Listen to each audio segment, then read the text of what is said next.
Good morning. They have requested my comedian show to be back up here today after years of chairing this committee. So it's in front of me. I'm sorry. I'm together but not together, as they say. May I have a motion for the approval of the Finance Committee minutes of January 16th, if everyone has read them? It has been moved and seconded that the Finance Committee meetings of January 16th be approved. Are there any comments about anything? Any questions? All right, with that, is it just a yay? Okay. All in favor? Aye. All opposed? Okay. And we have several briefing items, it looks like today. Andy will go through our financial results for January, followed by Kevin, who will go through a fuel hedging report. And then we will have a guest up who is not really a guest anymore because he's here a lot. Succession Planning Advisory Project by Andrew Sizemore. I think I saw him in the audience. And then we'll have Norman come up for an internal audit update before we get into some action items. Fair? Andy. Great. Thank you, sir. We turn to page 4 of the presentation for the financial statement. As you know, this is our first month of the calendar year, which is also the first month of our fiscal year. So it's always good to see how your budget pans out in the first true month of operation. Page 4 shows you our passenger revenue for the month, which is, as expected, higher than December as we return from the holiday season. We turn to page 5, and you'll see our expenses for the month tracking very similarly to the previous months in the same quarter, and really no big surprises with respect to expenses in the month of January. I think what's important is on page 6 when we compare that to our budgeted figures. With respect to top line total revenue, we were slightly unfavorable to budget by $17,000. In terms of expenses, we were quite favorable to budget by almost $900,000 or 6.5%. We net those together. We saw a surplus of about $500,000 for January, which was favorable to budget by almost $900,000. So that begs a question, right? We had actually budgeted a deficit for January. When we look at the calendar year 2024, as you recall when you approved the budget, it is projected to be a surplus of about $2.3 million at the end of calendar 2024. Our expenses are relatively consistent across those 12 months, but sales tax is not consistent across those 12 months. And as you know, sales tax is heavily weighted to the fourth quarter with the holiday season and shopping and so on and so forth, where we typically see our surpluses grow. So you will see from month to month budgeted deficits from a monthly perspective, that we have to recall that we have a total annual budgeted surplus for the year.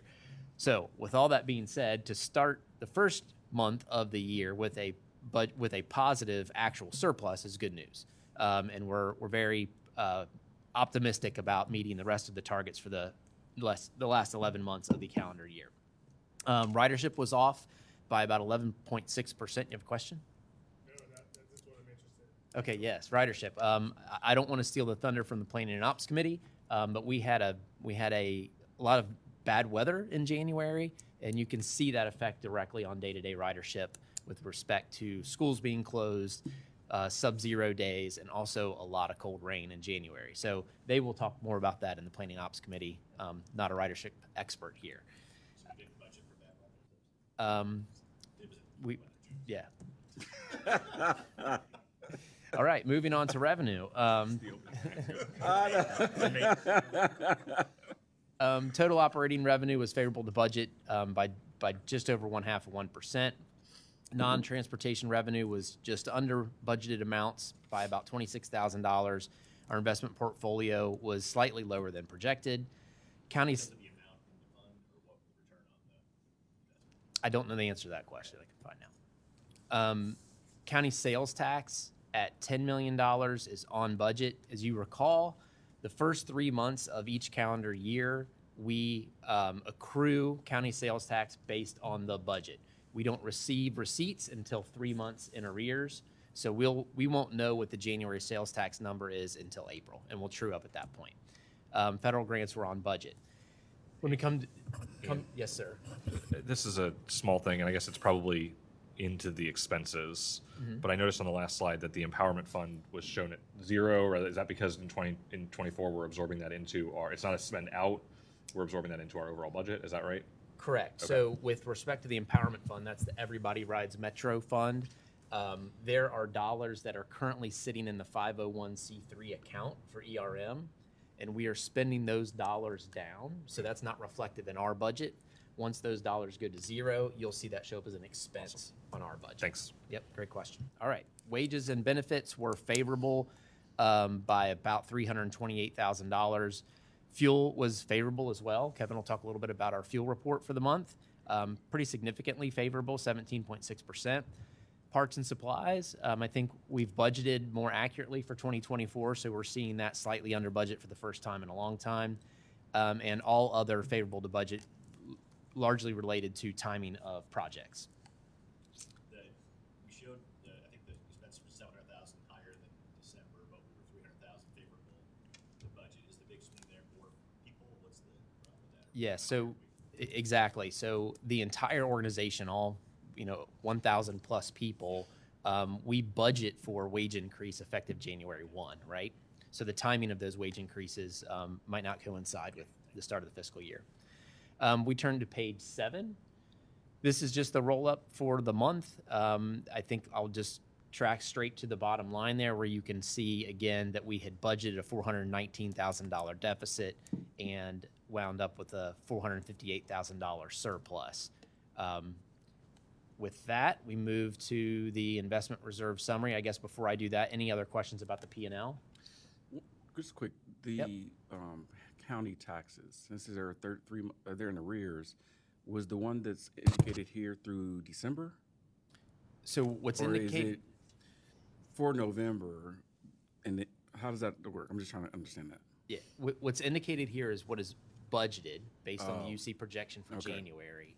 We won't receive actual January receipts till April. Okay. What was actually incurred in November Mm-hmm. is credited to and balanced against our 23 budget, our 2023 budget in period 13 when we do the final audit of that fiscal year. Okay. I just, So later on in the year, what you'll actually see, when you see the variance, Yeah. it'll actually be the variance from 3 months prior. yeah.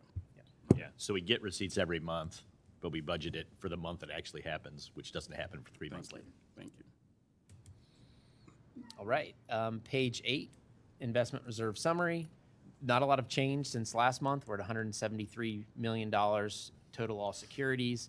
You can see the drawdowns. These haven't changed much at all either from last month. We have our BRT set aside, local match that we've committed to federal grants, 100% local capital projects that are in process, and then our 2-month of operating reserve.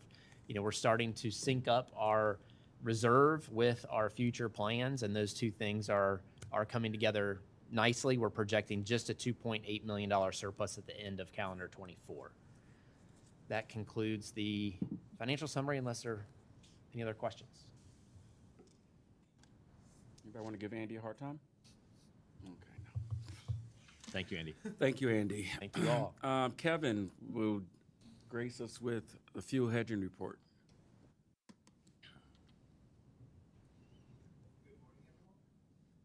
This is the fuel report for the month of January.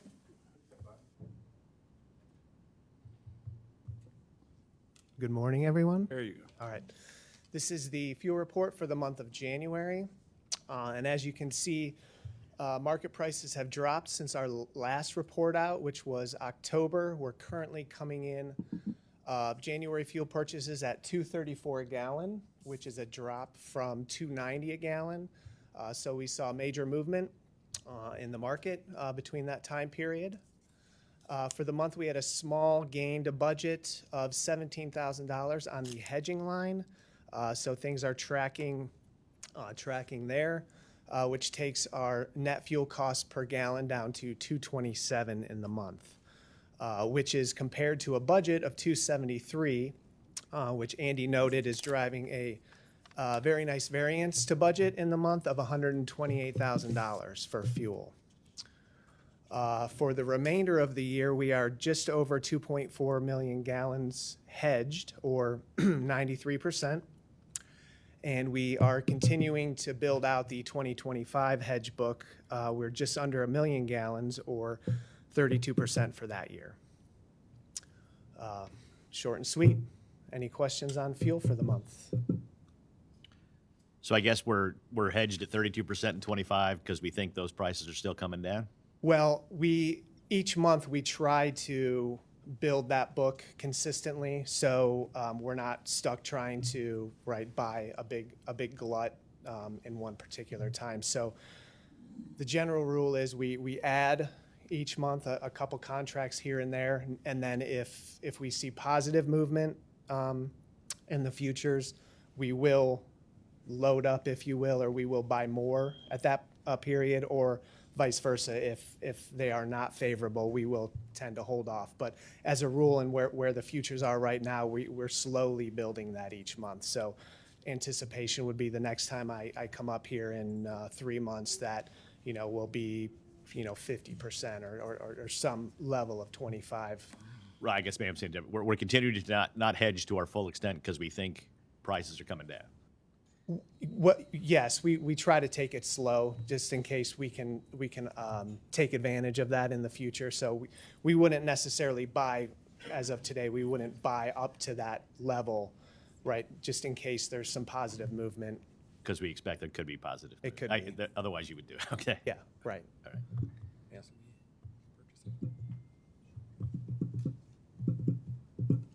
Are there any other questions for Kevin? Thank you, Kevin. All right, thank you. Andrew.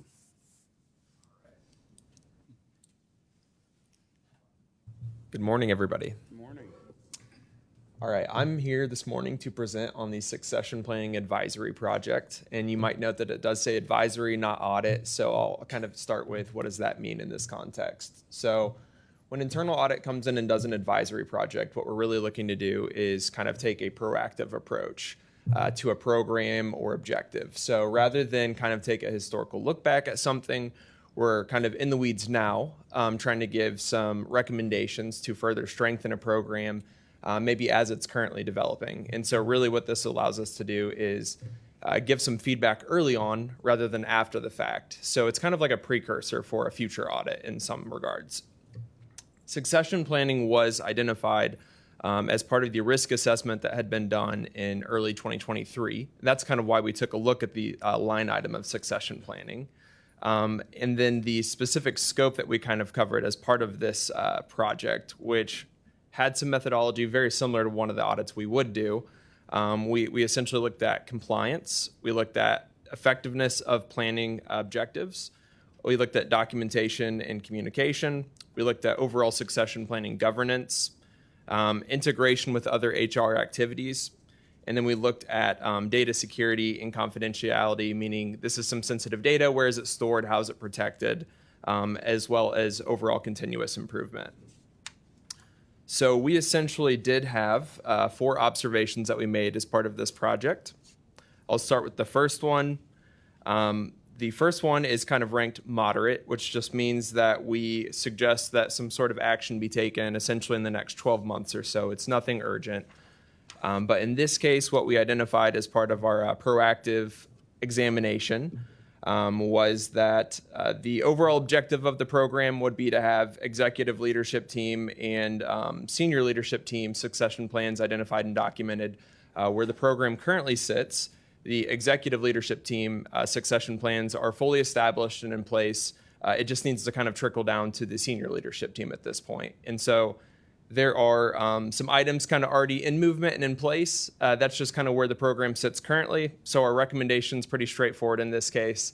Basically take what you've done for the executive leadership team and continue to document formally for the senior leadership team in this case. And so the response, again, pretty straightforward. There's some precursor activity for the senior leadership team to be done. It's essentially defining what are those responsibilities you want captured in the plan. And that's going to be done in Q1 of this year.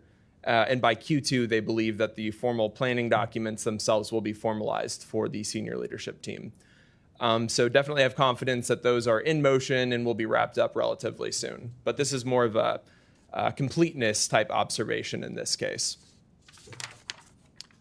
Any questions on the first observation? All right, observation number 2. It's kind of similar, but essentially what we noted is while there are successors in the interim, certainly for the executive leadership team, essentially what needs to happen is that in some cases, these successors just need to be put on paper. So if somebody needed to step in for an emergency type situation, I think everyone, and in this case, in this succession planning organization, knows who would likely step in. It's just a matter of putting it on paper so that it's clearly defined in the case of an emergency. And so the recommendation, again, pretty straightforward in this case, essentially put that into the effective planning documents that are in place now, and clearly call them out. And I believe we kind of said take it down a couple of different individuals if there are multiple individuals identified. And so HR's response in this case, again, very straightforward. They will have those individuals identified and kind of put in place by the end of Q2 in this case. Any questions on observation number 2? How often do you recommend updating such documents? Yeah, the planning documents themselves. That's a great question. I think that we usually recommend kind of taking a risk-based approach. So, if we kind of talk about tiers in this case, we've got the executive leadership team and then the senior leadership team. Somebody more at the executive type level, we'd recommend maybe every year, every other year, kind of reevaluating. And that's more probably a cursory type review, going over, does this still make sense? Have there been major changes? I kind of put it up there with policy. You kind of hope that it doesn't change much year over year, but there could be something minor that needs updated. Then the tier below that, the senior leadership team, maybe not as critical to update those every year on that cadence. So you could maybe loosen that a little bit every 2 to 3 years potentially, unless of course, if there was some sort of significant change, I'd take a sooner rather than later approach to that. And then the next 2 observations are really, really straightforward. So for observation number 3, essentially what we're recommending, we noticed there weren't defined procedures kind of supporting the policy, the draft policy that was kind of in place. So if somebody needs to step in and pick up on any succession planning efforts, we recommend procedures be put in place so that anybody can step in and effectively make an impact on objectives and clearly know what needs to be defined. This trickles down to roles, responsibilities, et cetera. So recommendation in this case would simply be define how this program is approached step by step. And so HR agrees, and they're kind of working on something now to be buttoned up by the end of Q1. And lastly, again, kind of the benefit of taking a proactive look now, HR did adopt a draft policy in this case that we examined. And so we kind of gave some real-time feedback on that policy and just noticed that there were a few items that need to be updated.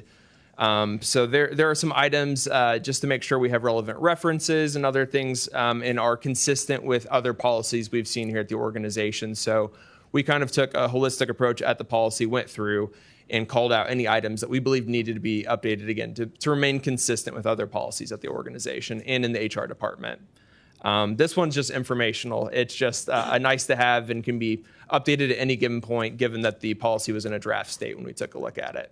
So across the board, I think I would say as a result of our exercise that we did, things are definitely trending in the direction they're supposed to. I think it's just continuing to document and build out the plans themselves, especially at the senior leadership team level. And again, we recommended taking care of that within the next 12 months. Any other questions? I'm curious, or maybe this is a Daryl question. As you look at this, it's great. Most people don't do this in organizations. Have you guys looked past the executive leadership team to next generation, what a bench looks like, 1 to 3 years, 4 years, 5 years, and who down the line is in line? Okay. Yeah, and I think we did examine that as part of this. We really tried to take holistically, what is the program supposed to look like, examine everything that's documented to date. So yes, absolutely, that is part of it. I think that over the years, it will continue to be built out. Definitely, again, kind of taking an assessment of where we're at now, it definitely looks solid. But to everyone's point, it's something that I think we'll continue to kind of see the future pipeline be documented probably further in the future. That is an excellent question, and part of the reason why we're doing this, because we have to prepare for the future. And I think it talks about focusing on the senior levels first, as in some of the documents here. But what I would see is people always say that, and then somehow never get to that next step. So I think we just got to make sure we stay on top of it. Yep. Great report. Thank you, Andrew. Thank you. All right, Norman. Good morning. Good morning. Oh, at the end of it already. Okay, thank you. All right, won't be before you long. Just give a quick update of what we're doing with the internal audit department. So currently we're working on Clark Schaefer's, we started you can move to slide, the next number 4. Their cloud assessment, vulnerability, and social engineering review. We started that back in December. Currently still doing some testing with that. Estimated draft report dates probably mid to late March, could change, but that's currently what we're shooting for with that particular engagement. We're also just kicked off the Transit Infrastructure Fund review. Just this last week we started field work. Hopefully looking to wrap that up within the end of the month with a draft report coming mid to late March on that one as well. Want to move forward to upcoming audits. So what we have in the pipeline with the internal audit department, we're working on the grants management. That's set to kick off by Clark Schaefer in March. Estimated draft report date June. The vendor management audit also will be kicking off in May 24 with the anticipated draft report date of July. Other things that we have on the docket, ridership audit, hopefully looking to start that in April. Accounts payable audit in June, and some TBDs or badge access, the Bridgestone tire contract, and the fixed asset audit review. So those are currently what we have upcoming. If you want to move to just open projects that we have.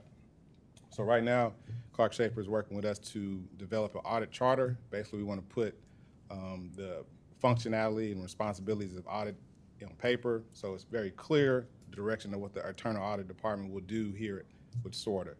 So hopefully have that one in draft and review ready by March, maybe April at the latest.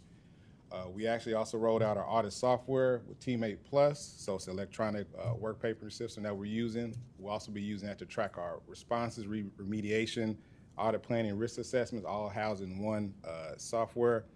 So we kind of figured out the planning with that. Working through some configuration. We actually are using that for the Transit Infrastructure Fund audit today. So moving forward, it should help us streamline the process of audit retention, work papers, paperwork, and makes it a lot easier for us to perform our audits in a timely fashion. And then lastly, this is probably one of the biggest pieces, we actually posted a position for internal audit staff. It's currently out there, so if you have any qualified candidates, please reach out to myself. We're looking to get that filled within the next month or two, and hopefully with that, we'll take a lot of work off myself to pass along, and we're actually able to do more with the internal audit department here, and live out the vision of what Darryl and Larry said for this department when it was first started. So, with that being said, any questions, comments, or concerns about internal audit? Yeah, well, I think you should get some work off your plate because summer's coming up and you want to have some fun. The grants management, I know 10 years ago, whatever it was, I joined, right? We ended up doing a audit about how we were managing and how the funds were addressed afterwards. Is this grants management the application process or the sort of how we manage it as we spend the money and things like that? It'll probably be in a holistic approach. That is one Clark Schaefer will be using their expertise and past experience for that particular engagement. But ultimately, we're going to look at the entire process, and we're going to look at compliance. We're going to look at processes and procedures that are currently in place. Okay. Now, I think previously we put it on hold because there was plans to introduce a new system, but that hasn't been quite implemented just yet. But we want to go ahead and look at it now before that system is up and running, so we can address any concerns that we have. I know we haven't looked at it for a while here at the level of detail, but what we were missing was here's the here's the grant, here's what we've spent, here's the money we've claimed.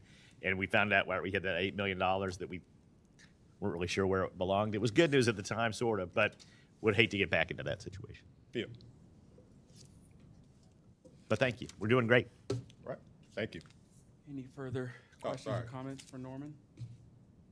Thank you so much. Thank you very much. And our final item for the Finance Committee meeting is an investment of funds report, which will require a vote. Andy will run us through that. Thank you, sir. Yes, we have 2 pages here. The first, as we typically do, is the Metro Investment of Funds report. As was mentioned in the financial statement, our total balance of all securities is $173,222,636. That's sitting with an average weighted yield of 4.6%. And then on the second page is our transit infrastructure funds report. That is sitting at $106,317,074 with a 4.9% average weighted yield. You'll notice in the infrastructure fund report, we're starting to see bigger drawdowns. We're getting reimbursement requests from those projects that have been funded. So we saw $2.4 million paid out just in January alone. So that's starting to get a little bit of momentum there from the local partners that are building projects. Happy to take any questions on either of these reports. On the infrastructure fund, do we know of that 2.4, how many of those are round 1 or round 2? I mean, are we, I know for a while there we were seeing no movement. Are we seeing more on round 1? Are we seeing more on round 2? I imagine not much on round 3 yet. That's what we just approved. Yeah, it's almost all round 1. Okay, thanks. Sorry. No, that's helpful. No, I'm sorry to Andy for answering the question.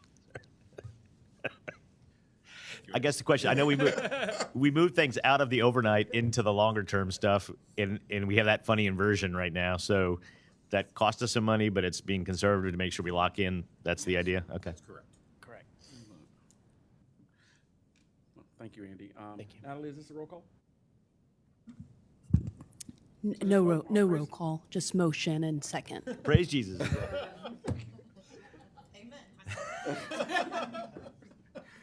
All right, thank you for that. If no other further But do questions. say all in favor. I know, I was about to say that. Okay. Oh, I was going to, listen, I know my Robert's rules. If there are no further comments and questions, all in favor, please say aye. Aye. If there are any opposed, none but the devil in me scared to rise. I have always wanted to say that. There you go. We thought you were we thought you were adjourning the meeting. Oh, no. Okay. No. Right on time, Rod. Excellent work. But we are adjourning. I appreciate your time, and I have another board committee meeting that I have to leave for, so I told you in advance. I'm glad that you guys got to hear my comedy this morning. thank you very much, Rod. Natalie, sleep more. 5 a.m. emails are not good on your behalf. All right, there's so much in, my bad. There's so much in planning and ops. I say we roll right into it. I don't know, was it 30, 40, 50 items? No, I know it's less than that, but 19 is quite a bit. So we've already said the pledge, so we're going to roll right into that. Approval of planning and ops committee minutes from January. Any questions, concerns? I trust you've all had a chance to review. If not, I'll take a motion to approve. Approved and seconded. All in favor say aye. Opposed say left.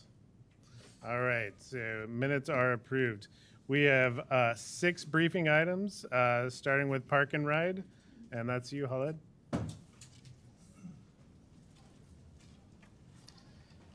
Yes, good morning. All right. As you probably know, we rent few locations that we call for park and rides, where our customers can use the parking spaces to park the vehicles and then use our buses to get to their final destination, usually to downtown area. These facilities also double as a place for our buses to lay over at the end of the line, and also equally important to a place for them to turn around to head in the opposite direction. We have these 9 locations for which we pay monthly rent, and we have contracts with them. 4 of those are up for renewal this year. Delhi Plaza, next slide please, Natalie. is due for renewal before the end of this year at about $6,000 per year. The next one is Kenwood Baptist Church. Again, third quarter of this year, fourth quarter, at about $33,000 a year for 75 spaces. Regency Melford, 40 spaces there, parking spaces. For 3 years, it'll be $18,000. Next one, please. And Semmes Township, 25 parking spaces at $9,000 for 3 years. And the staff will be renewing these throughout this year. Any questions? I have one. We have the cost here. Do we have any records of how often they're used? I mean, it's always seems like a good idea unless we find out nobody's parking there. So, Good question. We used to monitor the utilization up until COVID, just because COVID threw everything out of whack. Up until end of 2019, the utilization rate ranges between 43% and up to 70%, depending on the location. And we constantly monitor these and we make adjustments. So some of these contracts actually had more spaces that we were renting, and then we reduced those numbers based on that data. okay, I think it's important to have the metrics, right? I guess in some ways you could think about, are the routes that serve these growing or decreasing? There's some different ways to get to the same sort of estimate. So I'd love to see some of that. Yeah, we purposefully did not do it during COVID just because of COVID, and we don't want to skew the results in the wrong direction. I'm not even asking for trends. I'm just yeah. saying how many people are using it now, right? Yeah. So, all right. Okay. But that's something we'll continue to do. Yeah. Thank you. Or start doing it again. Okay. And it'd be interesting to see. There's some big changes on Delhi Pike there that are coming into fruition right now. See if that changes usage, that kind of thing, just to learn. So, thank you very much. We'll be seeing more of you today, so don't get too comfy in that seat. All right, brand refresh. Good morning. Morning. Here to give you the December Silverware Award winners, starting with Mari Darty. Mari is an operator out of the Queensgate location. Has been with us about 20 years now. Mari is a previous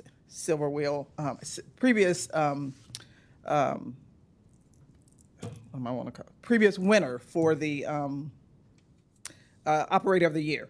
And he is being recognized for his reliability and safety. He has no preventable accidents and 93.5% on-time performance.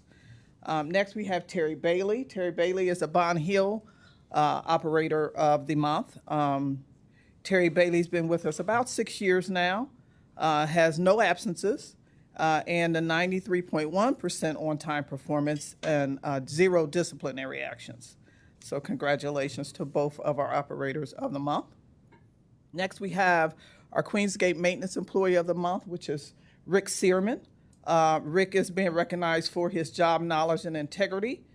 He's a team player and he has no excused absences, and is a excellent role model for some of his peers. Next, we have our Bond Hill Maintenance Employee of the Month, which is Tony Sims. Tony Sims is an Employee of the Year in prior years for Metro, and he's being recognized for his expertise and professionalism, his dependability. He is a top-notch A-rate mechanic and their most experienced spotter. And so he also helps to train other employees when they come on board for the maintenance department. Next, we have Shafan Thomas, who is our Leadership Employee of the Month. Shafan has worked to consistently perform as a clerk supervisor, and Shafan is an example of our ability to promote from within. She started as a bus operator with us several years ago, moved into a position as a clerk supervisor, and has most recently been promoted to a division manager within the operations area. So congratulations to Shafan. And then last, we have administrative support employee Sheena Edwards. Sheena is being recognized for her great attention to detail and proactive handling of security issues and concerns. And Sheena is another example of our ability to promote our employees from within. Sheena started out as a bus operator. She worked as a clerk for many years for us, and now works in the safety and security department, and is being recognized for her involvement in the safety awards program. She's investigated over 56 incidents and coordinated with everyone involved to make sure that the incidents were closed and reconciled quickly. So congratulations to the December Employee of the Month winners. More good news? All right, yes, sir. We've got Andy with some exciting grant news and exciting news from a recent DC visit. All right. Thank you, John. We want to thank our grants team for being awarded 4 grants through the Ohio Department of Transportation. You can see those listed here. I'll just highlight the first one. Happy to take any questions about the others, but real-time e-paper signage. I think you saw Mr. Anderson report on our bus stop vision for our region. This is a big part of that. We're really excited about the investment from ODOT. We also have a couple other grants here, long-range transportation plan, one badge to rule them all, which is essentially consolidating our safety, security, and also computer login system for a lot of our employees here to streamline that into one technology, and then also be collecting more data in the field from supervisors and our planning staff to provide more efficient reporting of the overall system. Next slide is our congressional visits. As was mentioned, we had a very fruitful time in Washington, D.C. We visited our congressional delegation. You can see pictures there, along with very pleased to visit the FTA administrator, Nuria Fernandez, and also the deputy administrator. And it was an excellent visit. I don't know if Daryl wants to weigh in at all about FTA's. Yeah, what'd you guys do to her? It was interesting. She resigned the day before, actually the day that we met with her. Yeah, it was a tough meeting, I guess, with Metro. FTA was very interested in our story. As you know, we're leading the nation in terms of ridership recovery post-pandemic, and they had a lot of great questions, and we ran well over our time with the administration, and it was a... What's that? She got time. She had time. It was a great visit to DC. Thank you, Andy. We've got a couple welcomes here at the director and senior director level. Please join me in welcoming back Sean O'Leary. Sean is now the senior director of transit operations at Metro. He's responsible for all things fixed route in terms of service delivery. Sean rejoins Metro after 7 years at Tank, where he served in a similar role and then also served as the deputy general manager. He started his career at Metro in 1995 in the maintenance department and worked in various different managerial positions within operations. So we continue to put the band back together, build that internal pipeline of talent. Welcome back, Sean O'Leary. Brandy also has another welcome. Good morning. I'd like to welcome to the External Affairs team, Brad Mason. Brad, please stand. He is joining us as our new Director of Communications, and he will be responsible for supporting our public relations efforts in the community, as well as our employee communications and our digital communication assets. So think social media, website development, et cetera. Brad recently served at the Cincinnati Chamber of Commerce, and he led communications for such big events like Blink and Oktoberfest. And so we are certainly thrilled to have him on our team and appreciate all the expertise and experience that he will bring as we further develop our communication strategy. Welcome, Brad. Congratulations, Brad. And also, Brandy, I'll accept your apology later. We lost Brandy, but she's got 2 more pieces of news, or sharing some news about our recent partnership with local NAACP chapter and looking back at Ohio Loves Transit Week. Yes, we were thrilled to be invited to be a part of the NAACP's press event think it was about a week ago, to announce their Your Vote, Your Voice van, which they will be taking around the community to encourage our citizens to register to vote and to be active in that civic responsibility.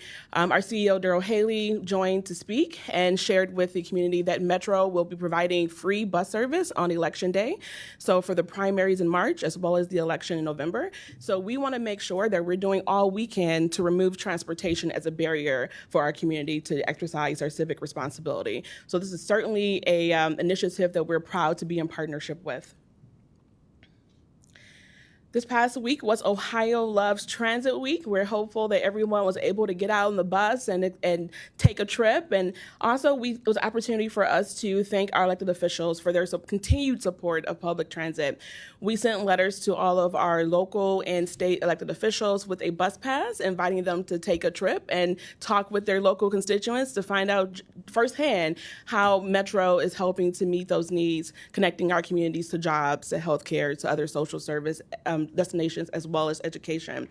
If you didn't know, transit in Ohio provides more than 59 million trips each year, and about 13 million of those trips are provided right here on Metro. So we are certainly proud of the role that we play in moving our community, and also the fact that every $1 invested in public transit yields a $4 in economic return. And I think this board knows that best as we look at the dollars that we are putting back into our community, and we're seeing those yields return in great measure to our community. Thank you. Thanks, Brandy. Very nice economic return segue there to Andy with some news about a partnership with the Small Business Administration. Yeah, thank you, John. We had a great day on Friday where we celebrated a agreement with the SBA, the Small Business Administration, and a partnership with Metro to increase support and resources for small and minority businesses in our region looking to do business with Metro. Our incredible procurement team, who's represented here today, are not resting on their laurels. You know, we had 3 record-breaking years with respect to investment in small and minority businesses in our community, and they're right out of the gate back hard at work with outreach, engaging with the community. And this is a great opportunity to make small businesses better in our region, and we're really, really thrilled, and it was a wonderful event. And we had some representation from our board here as well, Ms. Clark and others. So thank you very much for your interest and engagement in this important activity. Thanks, Andy. Now back to Adrian for some news about a partnership with a very special local nonprofit. Yes, so the Diversity, Equity, and Inclusion Department had an opportunity to partner with the DAD Initiative. It's a nonprofit organization geared towards African American children 12 and up, to give them exposure to professionals and different fields of the profession. So we had an opportunity to go as Metro and talk to students about careers at Metro and opportunities that exist for them within our organization. So that was our opportunity to partner with that organization. Thank you. Thank you, Adrian. And there's probably no better way to close out the February Good News Report, being Black History Month, than looking back to 1999 when Rosa Parks, yes, the Rosa Parks, not just some celebratory commemorative gesture, Rosa Parks joined us here to receive a lifetime Metro bus pass from then CEO Paul Jablonski. This certainly commemorates her role not only in the Montgomery bus boycott, but the civil rights movement as a whole. Certainly a pioneering, legendary figure. We were so happy to have her, and also happy to look back on such a fond Metro memory. Thank you, Blake. That's the news. Thank you very much, John and everybody. A lot of good news. Let's move right on into the brand refresh. All right, back again. Well, about this time last year, we came before the board with the question of our brand identity. Who are we? Who do our community say we are? What are our values? What do we mean to them? And also, does our brand and our identity match who we are becoming and who we want to be in the future? And so we asked the questions, if we should, And can we? And the resounding answer was yes. And that came back through focus groups and surveys with board members, with community leaders, as well as our customers. And so we have consulted with Dovetail, a branding agency, to help guide us through the process of reimagining the Metro for tomorrow. And so what you'll hear following my finish talking is where we are today and our new brand. I invite the Dovetail team to come.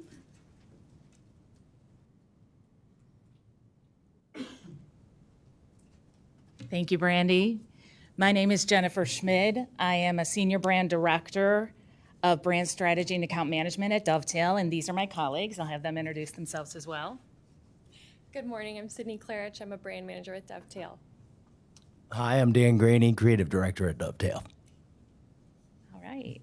We are a brand reimagining agency located in downtown St. Louis. We work on a number of public sector clients, such as yourselves. We work on St. Louis Lambert International Airport. We also worked on the Gateway Arch, and we worked on our very own Metro transit system. So when we saw your RFP, it was right in our wheelhouse, and we were thrilled to have won the opportunity to develop the rebranding for Metro SORTA. And that's what we're going to be sharing with you today is our recommendation. So we can go through our process that we've been working on with Brandy and Dave and their team. If you want to, oh, do I forward the slides? Oh, there we go. All right, we have a REV process, and that's the process we enact every time we do a branding exercise. You can see we're in step 3 of the REV process, which is visual identity development. And what that entails is logo design, lockup, and brand guidelines. But to get to this point today, we also went through step 1 and 2, 1 being discovery and understanding, and 2 being brand story development. And that sets us up to be able to make sure that the brand identity options we provide and the one you eventually land on is authentic and really reflects the brand of Metro SORTA and sets you up for success in the future. So what we learned in phase one consisted of key stakeholder interviews, one-on-ones, and we got a number of insights and key takeaways from that helped us kick off our process. So we learned from you all that since the passing of this levy, which we heard very much about from everybody we talked to, that Metro users in the city are very excited about improvements to the transit system. They see growth, change, and new modes of service. So there's a lot of excitement with regards to the levy. And then at that time as well, Metro was celebrating its 50th anniversary. And so doing a rebrand during a big milestone within the brand's history makes a lot of sense. And I know there was a lot of research and surveys and focus groups that went into this, as Brandy mentioned. We heard, from one of our interviews as well, that Metro is an improving system that's trying new things, investing in the community, and living up to the promises we made. And that rebrand helps kick that process off. So we also learned, however, is that the current logo was recognizable to folks. However, it didn't communicate anything specific to internal or external stakeholders, and that there was actually confusion about what that logo represents. So we took that and internalized that information and wanted to move towards something that could be more meaningful and built for the long haul. Based on research findings as well, the name SORTA just did not resonate or associate the services provided by Metro. So it's been recommended that it is not used on public-facing communications, that it is only used for internal or legal type documents. And then also, there was a desire for the logo refresh to unify stakeholders, old and new, and be the anchor of a cohesive brand system for all of Metro's sub-brands, the ones you currently have and the ones you're preparing to launch, and the ones in the future. All right, Sydney. Wonderful. So I just have a few quick slides here before we get to the exciting part of the presentation. But this is a verbatim from one of our key stakeholder interviews that were conducted with your internal stakeholders. And we use this to inform our creative brief, which gives our creative team who does all of the design, all of the copywriting, helps them understand the direction that we want to move and really gives them this insight to help push forward. So this says, we're on the precipice of being the ideal model for transportation. We're the right size, and we have the budget to make improvements. We have the opportunity to show cities all over the world that a community can work together to build something special. So how did we use that? How did we use that to inform your brand identity development? Well, I'll just walk you through these 6 attributes of a great logo. They might be familiar, but this really helps us decide if what we're bringing forward hits the right marks, that this is going to be sustainable and help push the brand forward. So the first is that it's simple. Your logo needs to be recognizable and memorable. And as Jennifer said, your current logo is recognizable, but no one really understands what it is or what it means. And that's something that we believe the new brand identity can help to solve. It also needs to be distinctive. So we'll actually look at some other Metro logos here in a minute, but we want your logo to communicate Metro, but differentiate you from other Metro systems. It also needs to be confident. A future forward and aspirational logo brings a sense of energy, a sense of movement, and of confidence, and we'll walk through some of the psychology behind that as well. It needs to be versatile. We want it to look good on your buses, on your website, on your business cards, even up on the walls in this building. It needs to be appropriate. It needs to appeal within your target audiences within the community, whether that's riders, key stakeholders, public figures, or even your employees. It needs to be timeless, stand the test of time. This is not something you need to redo next year or the next year or the next year. This should last you for your next 50 years. So with that, we want to just quickly showcase some of the other logos within the industry. As you're probably familiar, there are all sorts of M's and Metros, and I just want to leave this slide up here for a second, just so you can kind of see how are other Metro systems representing themselves. And then the following slide will just quickly show your current logo. We're all familiar with it, but I think this will help us take a look at where we are now, and then Dan will share what we're recommending you do in the future. Thank you. I'm going to move this up. How's everybody doing? Good. Good. Okay, so let's look at this for a second. What you're looking at is an evolution of where you currently are. Can I see the next slide? So we took the wheel motif, the wheel design that you currently have. We adjusted it. We made it more symmetrical. If you notice, there was painterly or brush strokes before. We kind of smoothed those out, smoothed the edges, brought in what you'll notice is a new and expanded color palette to make it a little bolder, make it a little brighter. You'll also notice that we lowercased the text and we rounded the edges. That makes it simpler, more approachable, almost conversational. And you get a little bit of a peek there, but you see the words, "Your way to go." And that is our tagline that we've arrived at. Let me read it to you. Your way to go. For work, for fun, to see the sights, savor the taste, or explore the unknown, Metro is here to get you there. Metro, your way to go. You might know about color theory. Just bear with me. I'll try to keep this short. But there is psychology behind the use of color, and it's actually pretty fascinating. If you know this, just ignore me for a sec. But it's really about choosing the right color combinations. This is what's behind this expanded color palette. And we leaned into 3 colors.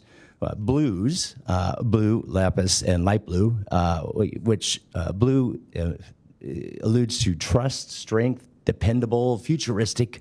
Lime, or the greens, which are peaceful, growth. They imply health, and they're eco-friendly. And then finally, the oranges, which are friendly, cheerful, and confident, bringing these all together for a diversified palette, which makes it a little bit more entertaining and expressive. Okay, so now you see it used a few different ways, so I'll kind of explain these. Yeah, there's a simplified version minus the tagline, the version on white with the tagline.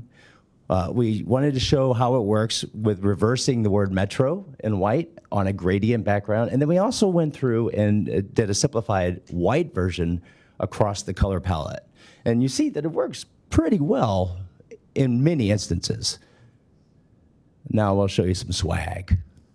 All right, so we've got a color pattern that we pulled from the core of that logo, of that wheel motif, which is something that we're going to bring in a lot of uses. But there it is, simplified on a knit shirt or a badge, a hat.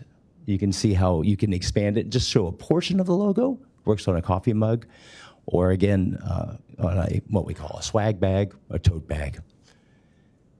Now, some real world settings, you can see it on a bus shelter or even on a smallest. So you're seeing a larger and a small use of the same logo motif and design, and it works across all sizes. And there you go, look at that. All right, so blown out on a bus. We brought in a lot of the characteristics, the colors. We show pieces and fragments of it, highlighting the logo and the simplified tagline at the bottom. Just another view. And then we also show the access vehicle. And within the brand architecture, you'll see that this logo, we pulled it in, so it works obviously with Metro, but utilized in the Metro Now logo, as well as Metro Access, and then BRT. That is the logo show.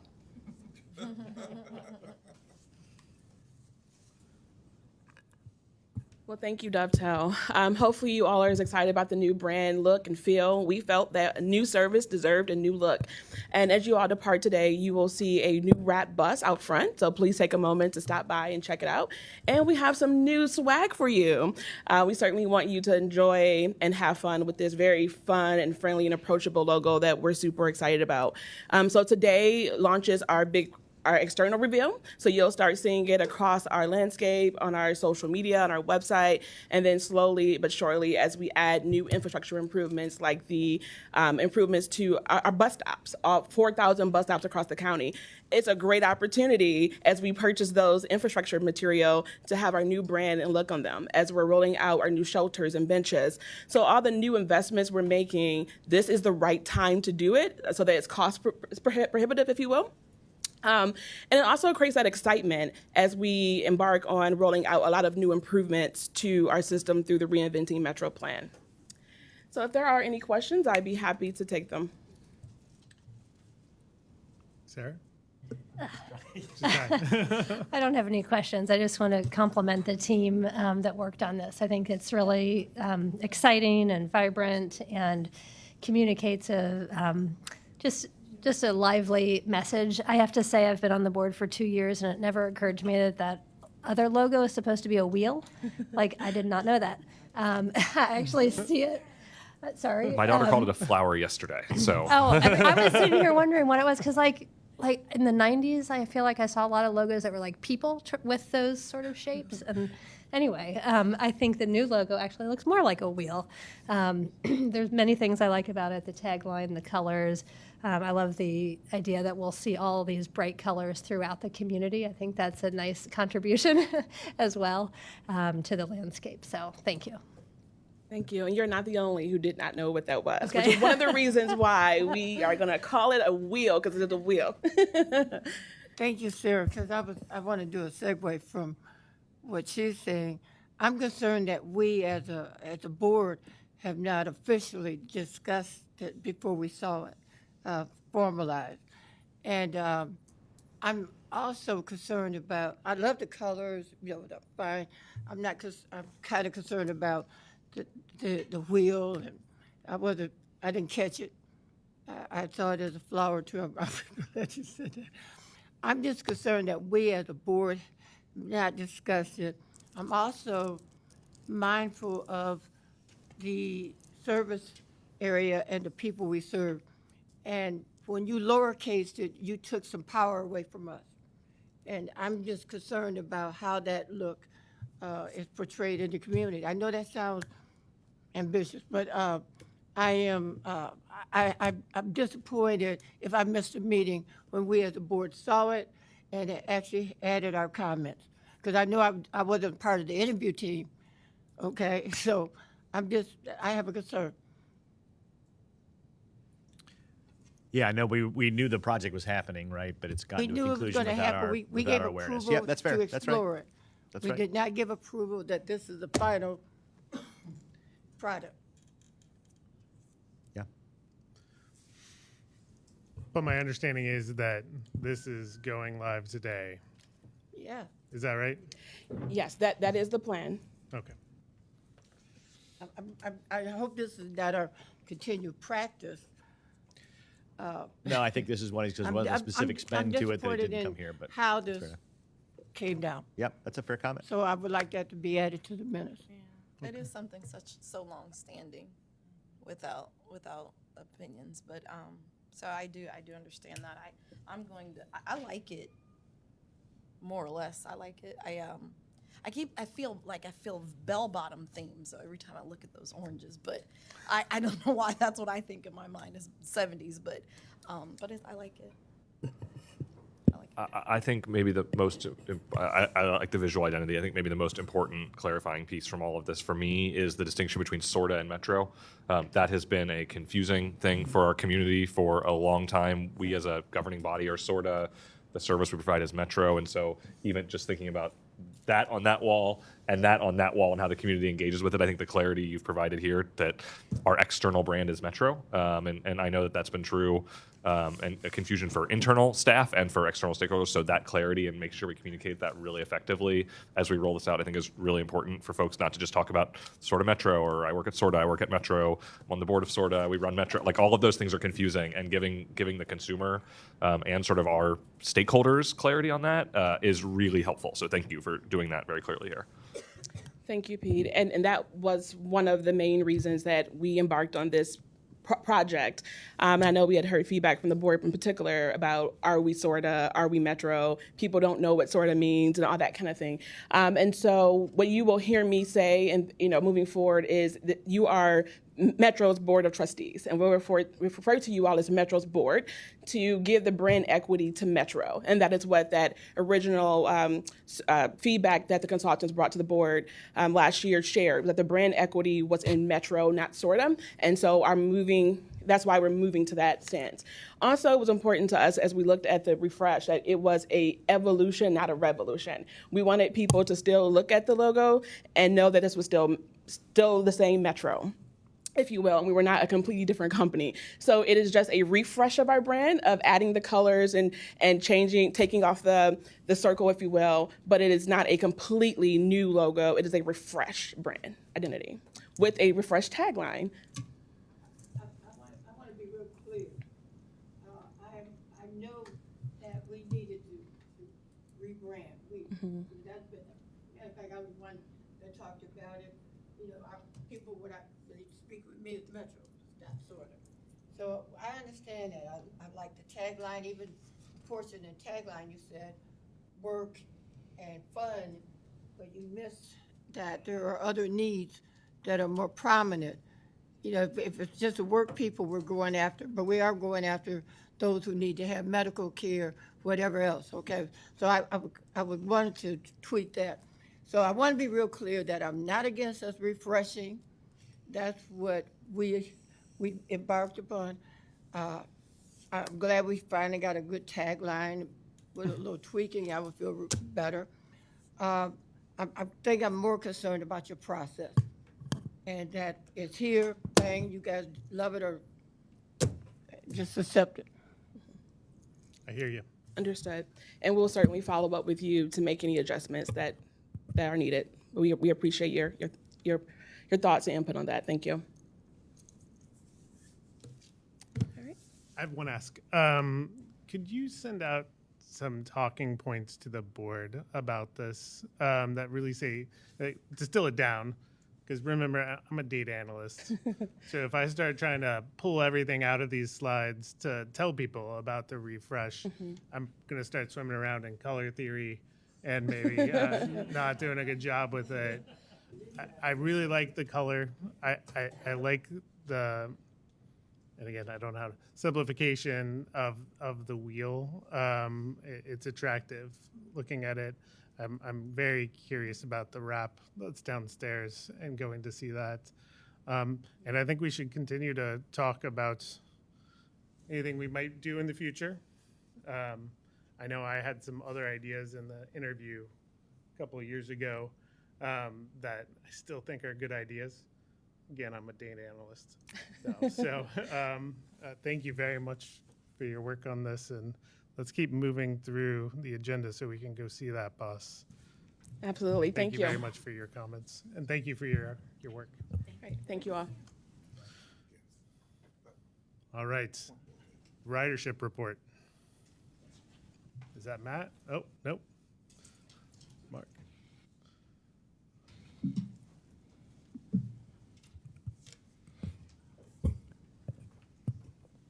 Right. Good morning, everybody. My name is Mark Saman, the Short Range Planning Manager, and I will be guiding you through the ridership report today. I understand there's a full agenda, so we'll try to get through it quickly. So, for the month of January, total ridership was 967,563, with local service carrying about 942,000 of that, and express service carrying 25,574. This was unfavorable to budget by about 11.8% for all fixed route service and 12.2% unfavorable for local. However, express service ridership was 6.2% favorable to budget. A significant amount of days in January had poor and icy weather and snowfall, as well as rain, causing school and work closures, as well as increased working from home. And I do think in the future we'll have to take into account that even people who work in the office may work from home when weather is bad. Ridership continued its general trend, with a typical winter dip occurring, and we do anticipate that ridership will increase again in the warmer months. Next slide, please.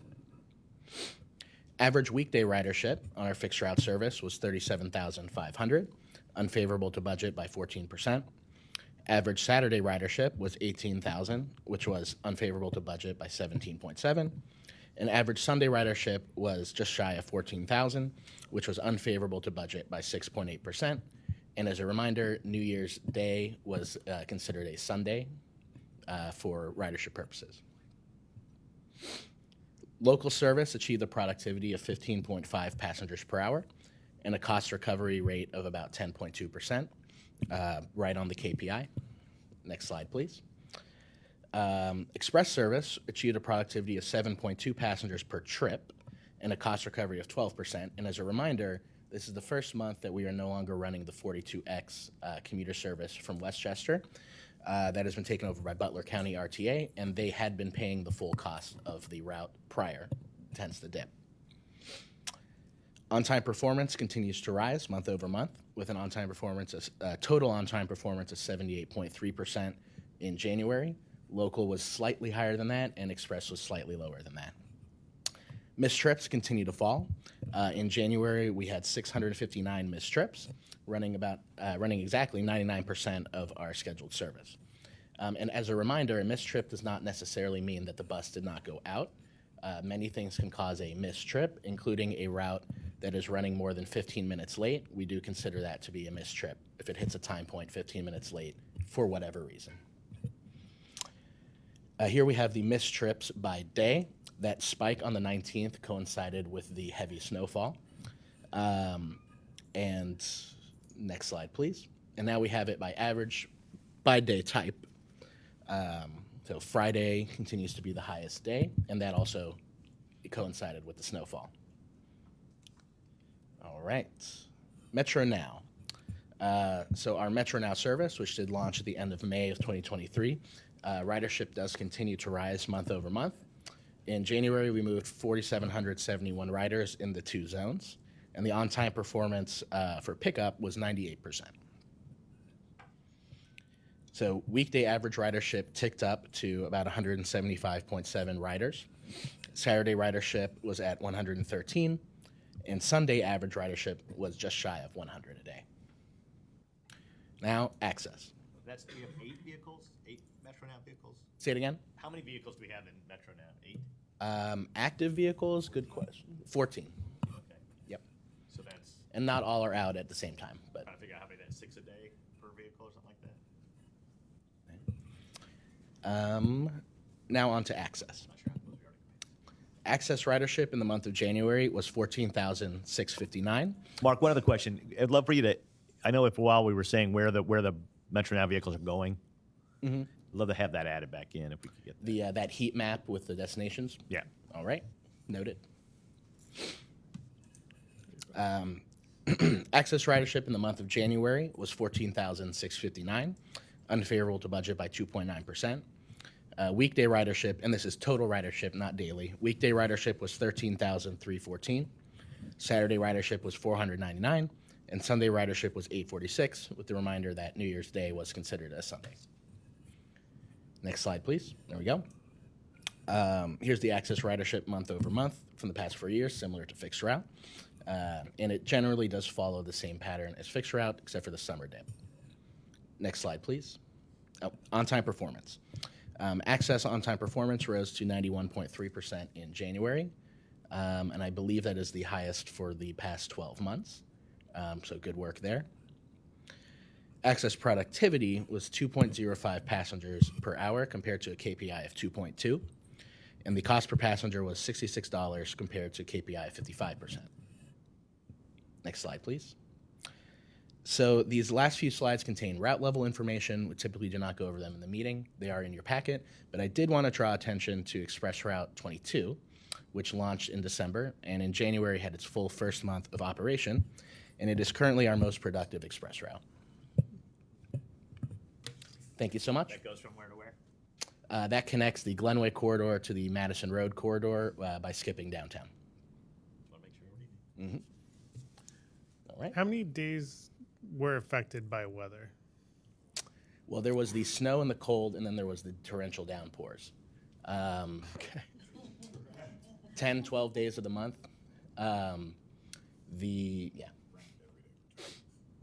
So, yeah, my backyard. I understand. So, I would expect those to affect OTP and missed trips as well. So we saw progress on both of those. Yes. Does that make you think that we'll be doing even better in February if those had negative effects on those performance metrics? We're almost below 500 on missed trips, and I'd really like to see that. I think we're trending positively. And I certainly, yes, you'd expect it. Yes. That's your cause, then yes, you expect it to get. and I certainly, as a rider, have noticed more timely operations and my trips showing up. And from a workforce perspective, we're still not at our targeted workforce number, right? So that induces some variability and randomness in the operation. When you're close and tight on your operator number, any one confluence or of things can make for a difficult day of operation. We're doing well in February. It'll be close to January's numbers, but I don't know if we have a projection yet of whether we'll finish under January or not. We until we get to fully staffed, it's hard to know weeks and months out that you're going to continue to drive down that number in terms of missed trips. So, But we've made a lot of improvements on staffing, and have. the narrative we've been kind of looking at for the past 3-4 months, maybe longer, is that they're becoming more and more accustomed to their routes, and then we see OTP coming up. The missed trips comes down with the addition of those drivers, and we'll continue to do that and continue to see performance improvements there. So we had some ridership hits, but perhaps are progressing on those other KPIs more. I'm kind of, Mark, I'm talking to the rest of the board, maybe more than you, to make sure we're tracking those KPIs, seeing the story that's happening there. And I think we're making even more progress than this data shows. So looking forward to that and seeing the ridership rebounds. We've had some beautiful days in February. On the missed trips in particular, I recall a conversation, and I should remember this more clearly, where we set a KPI that was different than 0 missed trips for the first time in a long time. I don't know how we incorporate that into these presentations so we can see, or am I missing it? How we're tracking towards that overall missed trips number. I would love to see that. You're not missing Okay. it. We can put that as a KPI Yeah. in this Yeah, report. that would be helpful. So you have that as a comparison. Thanks. But I think it's more than fair. If weather was a big cause and weather gets better, we should see improvement. If we're not, then we sort of maybe misallocated what was the problem, right? But fair enough.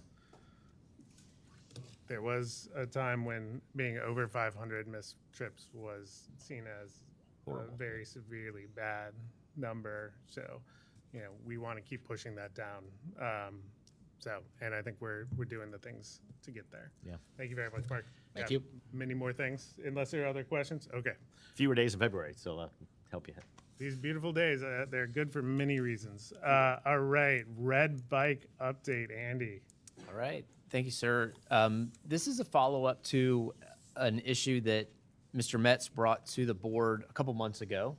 You may have seen in the news, there's some changes happening in our bike share space here in our city, in our region. The board asked that we engage with Red Bike and have a conversation with them and learn about what's going on with their organization. And since that time, a couple members of the board and members of the staff have been having those conversations. I will obviously ask for them to provide any context as well. But on slide 2, you see the agenda. What we'd like to do today is give you an overview, just real quick primer on what Red Bike is and how it works. Give you a quick overview of what the current issue and challenge is. Talk to you about what we've learned so far in our conversations over the last 2 months, and really get your feedback on next steps. This is a kind of a preliminary conversation, really a conversation seeking kind of policy direction from this body, because there is a community issue out there that needs your feedback and input. So with that as a stage, I'm looking to Pete and Craig, and we're off and running then. Okay. All right. So on slide 3, this is, and one other thing, Executive Director of Red Bike, Doug McClintock, is here as well. So if we have any specific questions, Doug is here to help and answer for sure. So Red Bike is Cincinnati's nonprofit station-based bike share system. It started in 2014 as a partnership with the city of Cincinnati and the nonprofit group Red Bike. The way bike share works in our region is it is a station-based system. So you check a bike out at a station, you can have that bike out for up to 2 hours, and then within that 2-hour period, it needs to be returned to any station. There's a 2-hour pass for $12, there's a monthly pass for $30, and there's an annual pass for $150. There's a $5 monthly pass for Go users, and that is a verified low-income group, and we'll talk a little bit more about that in the presentation as well. And you can see there on the right-hand side the vision or the mission of Red Bike in the red box. On page 4, some statistics here. There's 72 stations that are primarily in the downtown, uptown, and riverfront area, although there are plans to grow in some of the corridors throughout our community. 72 stations, 691 bikes, 61% electric bikes. We're a hilly region, and I think Red Bike is moving toward electric bikes in the future. About 140,000 rides per year, about 36 of which are with the Go users, again, low-income group. About 10,000 total members, right? So to use a bike, you become a member of the system. There are about 10,000 members in the Red Bike ecosystem. So there's 36% that are the Grow users. That represents how many individuals? I don't have that statistic in this presentation. I think it's about 700, right, Doug? Yeah, over the course of a year, it varies indeed. Okay, so because I think it's important to recognize that They take a lot of rides. it's 36% of the rides, but only less than 10% of the users, if that makes sense. Yeah. Next slide shows trends. Over the past 5 years, prior to 2023, Red Bike was carrying around 100,000 passengers or trips a year. You saw that significantly increase in the last year and a half, as well as the number of stations continues to grow. I think it's important to talk about, this is a financial situation, so let's talk a little bit about broad brush financials of the organization. On the expense side of the ledger, payroll is to be expected to be about half of the operating expense of the system, and then station operations to be about 20% of the operation, right? So that is maintaining the stations and the software and all that goes into it.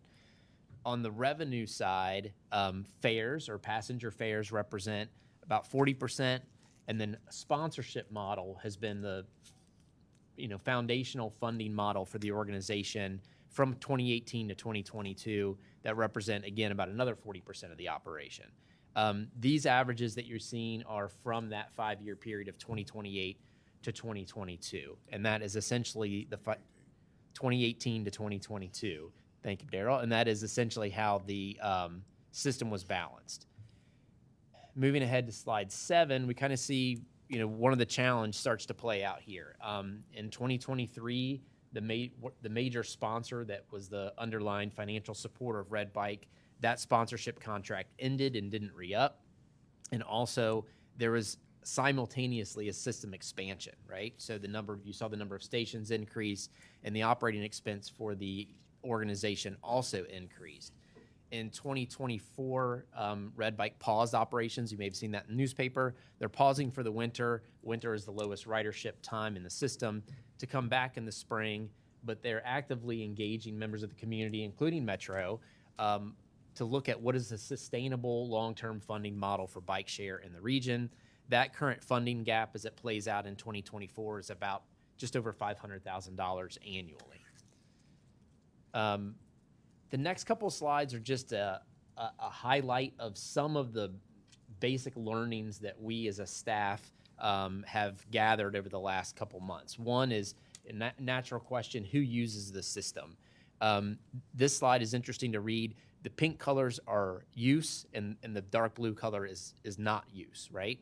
So what we see on this slide is that Red Bike is used for a number of different purposes, the heaviest of which is recreation and exercise, but it also provides access to goods and services, and to a lesser extent, work. You see about 20% of folks are using Red Bike on a commute basis.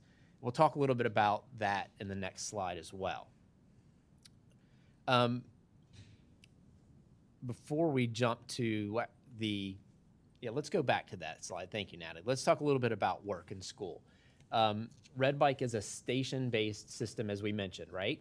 So the stations, if you recall that map, are also in major transit corridors, right? So the way the model currently exists is there isn't a lot of first mile, last mile use from transit, right? Because if you are at a Red Bike station, you're probably also at a place where there is a bus.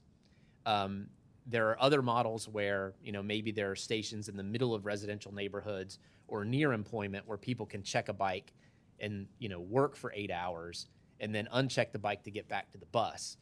In the current model, that's not necessarily the way that it's set up, right? So if you are taking a Red Bike to work, your job has to be near a Red Bike station in order for you to check it for 8 hours. Most of those stations are in current transit corridors. So we don't have a lot of demonstrated first mile, last mile use, if that makes sense, on the system, which might lend to, maybe fewer folks using this in this graph for work and school. This is not a Cincinnati phenomenon. This is happening across the country, right? Next slide, slide 9. Thank you. Systems throughout the country are reaching kind of the end of their first generation, if you will. And so there's a lot of discussion across the country in different cities. What should we do with bike share? Minneapolis and Houston closed their systems within the last 2 years. The Las Vegas system is operated wholly by its transit system. They contract that service to a private operator. In Los Angeles, the transit system in the city partnered to provide bike share. And in Austin, it is a consortium approach between the transit system, the city, and a nonprofit operator like Red Bike. The reason we show this slide is to show that there are a number of different ways that communities have decided to implement bike share in their communities. Some of the other learnings that, there's some low-hanging fruit in terms of better planning and integration from a technology perspective. There's an opportunity to integrate ticketing and trip planning within the transit app. I mentioned before station planning. There are some opportunities to think more about how you would use bike share in the community as it relates to transit. Exploring first mile, last mile. Yes, sir. Is this next slide? Next slide. Sorry, next slide. Thank you.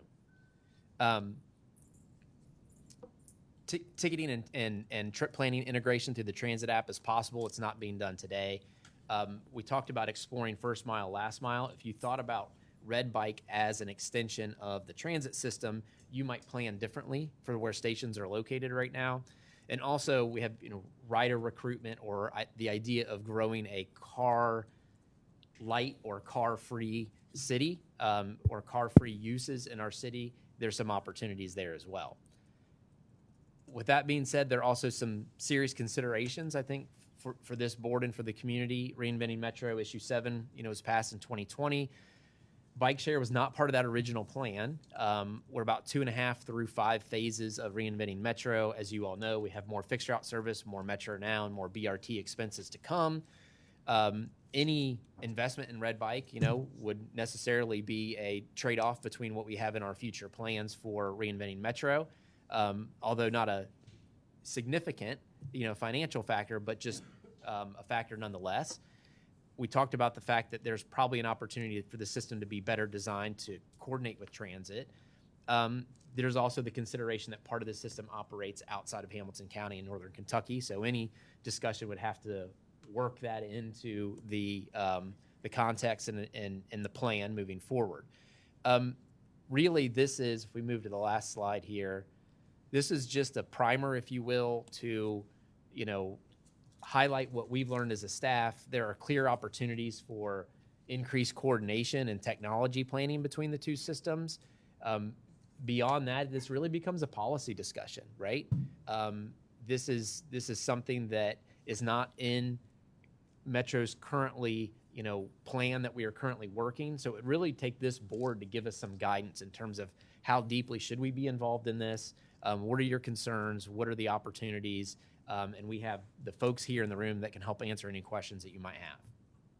Just to echo that, I think Pete several weeks ago came and said, we've been having these discussions, but the board needs to know what's going on and get to weigh in on whether the discussion should be happening, if there's any specific direction for those discussions, and wanted this presentation to come in so we could have that talk. So we're not, I think it's fair to say, trying to make a definitive policy, make all the decisions right now, looking for guidance on these discussions. Is that fair, Pete? Yeah, I think that. Why do these things work when I want them to work? Or not the opposite, not work when I want them to work, and work when I don't want to when I'm playing with them. Yeah, I think that's totally fair, Blake, and I think that's, some of you will recall months ago when we raised this at the end of a board, I raised it at the end of a board meeting to say, this is a problem that's coming down the pike.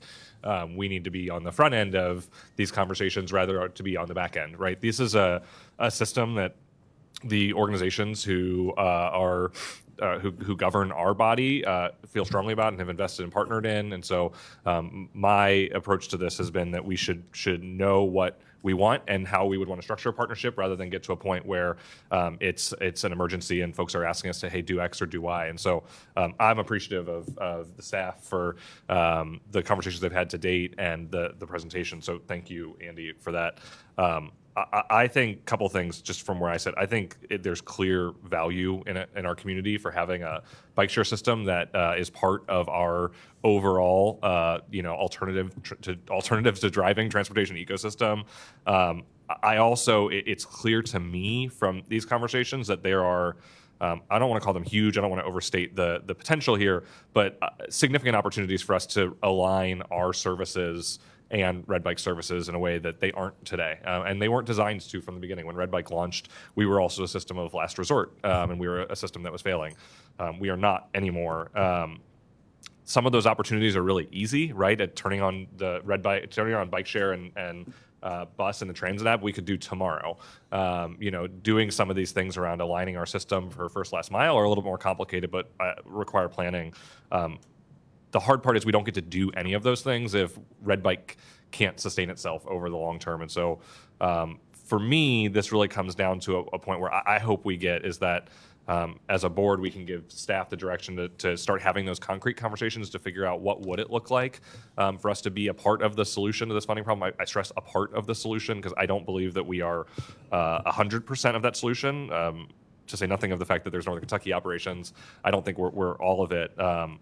But I would like to see what those quote unquote trade-offs are. I'd like to see sort of what we believe we can do in the context of everything else we are doing. But I wanted to make sure that before Andy and Daryl and team engaged in that and brought something to you all, that you all had seen sort of this overview and had the ability to weigh in. So I'll stop there. That's just, I want everyone to know where my head was, and that's where I hope we're headed. But interested in the conversation. So for clarity, the sponsorship gap the sponsorship that ended accounted for 254,000, but the gap is 535,000. What would the percentage of that be that they're looking for partnership dollar-wise from us? We have not gotten to that point because we wanted to. The first meeting and a half we had were exploratory to understand the system and the ecosystem. I think we need to give some direction to staff to say. So part of so I have several questions and talking points surrounding this. So that major donor, I think, contributed and kind of had a snowball effect, right? That's pretty much what happened. We went from 18 to 22, relying on a certain type of funding, and then it stopped. Did it stop abruptly out of nowhere, or was there kind of like a thought process on, okay, this may end? Because I'll tell you, I'm a small business owner. I lost a $142,000 contract last year. It did not feel good. Didn't feel good at all. But I had to bust my rear, my hind parts, as my granny would say, and I had to we had to make it happen, because when I look at, having business acumen and financial acumen in the company, I have to foresee, oh, you know what? Guess what? If I lose $200,000 this year or whatever, then that could pose a problem. What do I do for that? Had to get work and made it up. So my greatest concern is that we're dealing with an entity, because this isn't when we look at regular use basis, we're like 10 to 20%. That's not enough meat to make me move. To see, do you know what I mean? Sorry, what do you mean 10 to 20%? 10 to 20% of regular usage. Between, if I'm a regular writer, always sometimes a week, I'm writing at 10%. Okay. On a 100% basis, and that's the bar graph that we look at, right? Those numbers. I don't care about the never. I mean, the never is 60%. Work in school, this, and then once you delineate it, but you're writing between 10 and roughly 20% of people that actually use it on a regular basis, no matter which bucket they are in. So it's almost, to me, I have a challenge with, is this about sustainability, or are we almost like resurrecting and trying to increase the usage with partnership? Does that make sense? Yeah. I mean, I think there's a fundamental question of whether we have a role here at all. Absolutely. Right. Whether this is part of the broader Right. structure, which, and I think part of this is, I to your point of understanding what it's used for, I think is important in the whys, right? I think so it's a good question, right? What do we have a role here? I think if you asked Doug how much of the 500,000 he'd love to have, I think he'd say as much as you want. as much as yes. So so there's a fundamental challenge there that they're having, but how it fits in with what we do, and we've asked for some data, and it's it's always hard to collect some of this. How much do people actually ride the bus as well? Are they going to places where bus routes go? All those kind of things to understand how the systems could work together. I think to Pete's point, it is a nice thing for the community to have, right? Versus how it fits into this broader structure and what it would do for us. And I think those are fundamental questions we need to answer. One of the interesting things, if you run the numbers, if 36% of the riders are the low income folks, or 30% of the rides, right? And there's 700 people doing it. That means an average of 72 rides a year for those folks versus 9 for the other users, right? So you have this real dichotomy of how it's being used for. I know we've talked, and I don't know you mentioned this, Andy, so I apologize if you did. We proposed, since they have folks that are qualified at low income, they could participate in Everybody Rides Metro. Yep. Right? So we've offered, and that process has started, I believe. Yep. The challenge even there is when we do a 50% discount, right? That's a monthly bus pass for $35, $37.50 or $40, whatever. So, it's 8 times what the price is, or something of the, not 8 times. 4. 7.5. Yeah, times Times the up is $12. yeah, times the value of what they're charging today. So there's some disconnects there, and I think, the hard part, if there's a question of, if we think it's important, is our role to give money? Is our role to say, wait a minute, you're operating in a way that's less efficient than what we're doing? How do we? So there's some discussions that are there, but that first piece, I think, really is it. I don't know if it's up to us to decide if it's important to the community, but it is important to us to say if it's part of the network we want to make sure is supported. Well, one thing I want to be mindful of too is that we're a countywide program, so we're asking taxpayers from the entire county to contribute to a system that is for the city of Cincinnati. So I want that to be.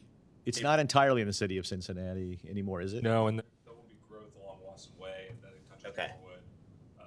But primarily, just like the bus. Is there growth now, or you said that's planned growth? I believe that's Station expansion is going on the Wasson Way this spring. Do we have the map So, of the so it's, station? yeah, put the It's map in- up, because it's it's on- in planned growth. Yeah. Yep. Back to the map. Slide 4. So Red Bike in 2021 was afforded money by the city of Cincinnati, and we have been using that match on TA grants that we've been executing. So we are actually expanding, planned expansion requested by the city of Cincinnati directly up the Reading corridor. Those stations locations have not been completely planned, but they'll be going to Roselawn and Bond Hill. That opportunity is to we might be able to use some of our new station architecture to get deeper into those neighborhoods. But yes, we will be on the Wasson Way, touching Norwood. We're talking to Norwood about getting in that space, and we're open to expansion. We really view this as an opportunity for us to work to get into other parts of the county where bike share is really needed. And Butler County and all sorts of different places, there's opportunity there. So Again, so this is planned, it's not actual. This map is not. this is current. This This is is current, current, that's but what I'm there is saying. planned activity that is not on this map, yes. Okay.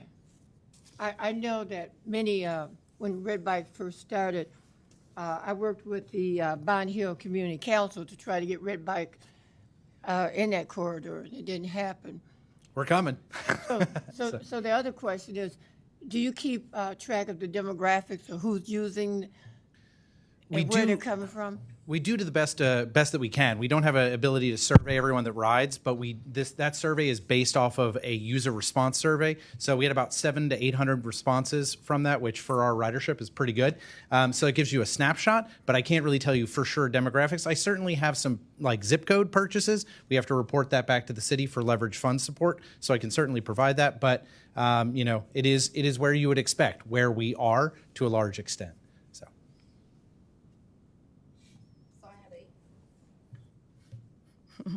So I had a comment / question earlier. Could you answer that, please? Regarding the specific sponsorship. Yeah. Oh, so sponsorship. Our presenting sponsor at that time was $250,000 a year, and we did know that was coming about 2 months before they pulled the plug.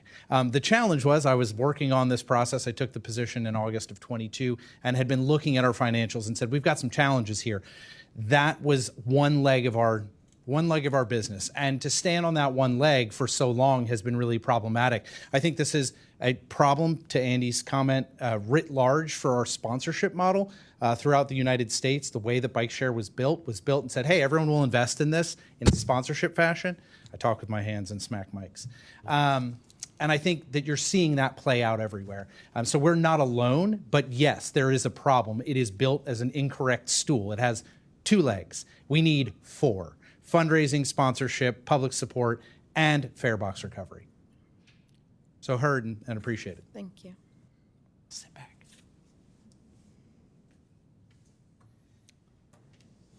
So board members or committee members, do you think staff should continue to have discussions, not pursue this opportunity? How did the discussion get started? I mean, what?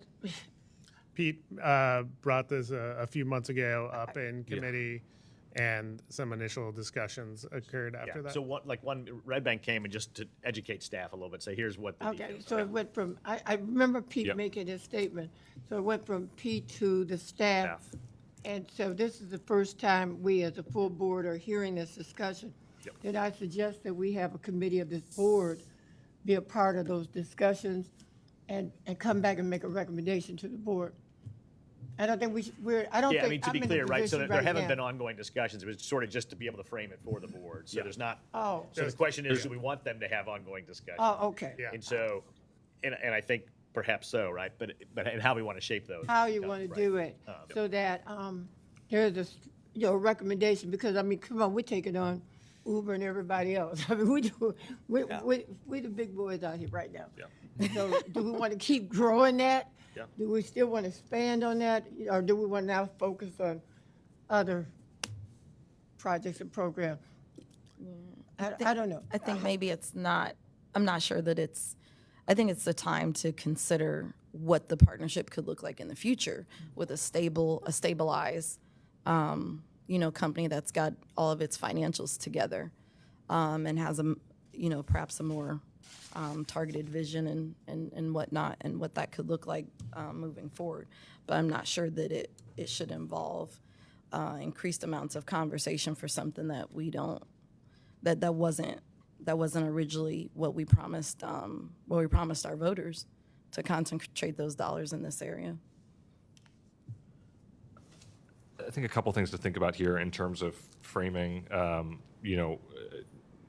Hear the point that this is a functionally at the time a city-specific focus of a system. I think that's certainly true, although the opportunity is certainly on the table. We invest in a number of things that are jurisdictionally specific. We have routes that run only outside of the city and only inside the city. We have Metro Now service that currently operates, just sort of as a first last mile to connect into our broader network that runs just in the northern suburbs at the moment. So I think that it's worth thinking about sort of how we think about our service, not always as interconnected, but as sort of utilizing the right tools in the places where they work to connect into our broader system. And this system isn't designed for that today, but I do think there's opportunity to design it in a way that is better to connect our bike share network into our bus network, so that we are seeing more of those shared trips. We are seeing more of the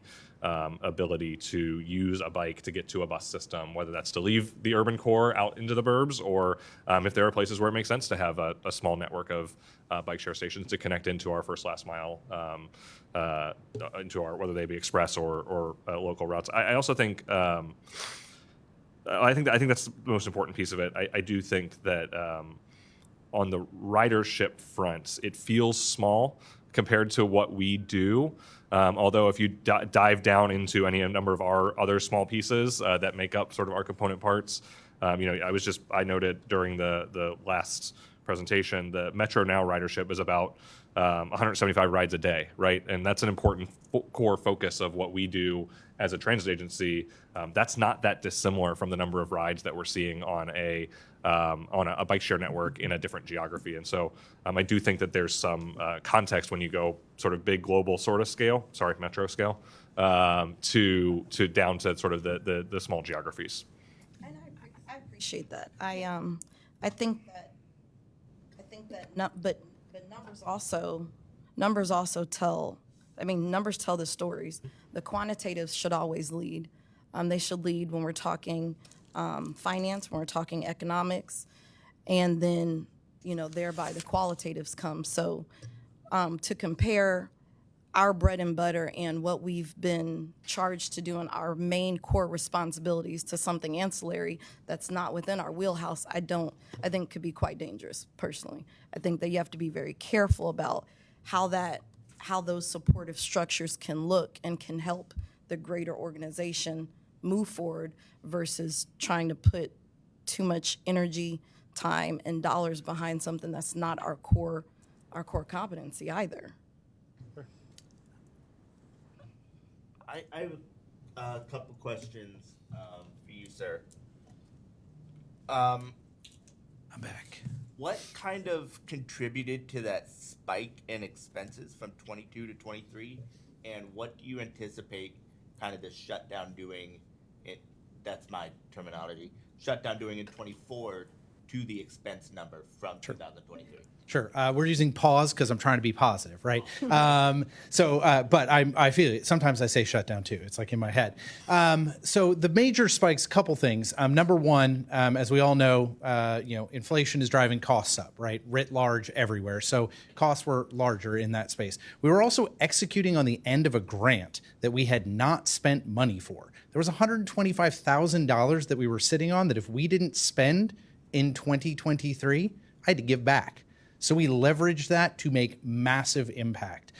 We started and funded community outreach, funding community ambassadors in our expansion neighborhoods where we're really getting in and figuring out how to make bike share work in places like Bond Hill, servicing those communities correctly. We invested in people.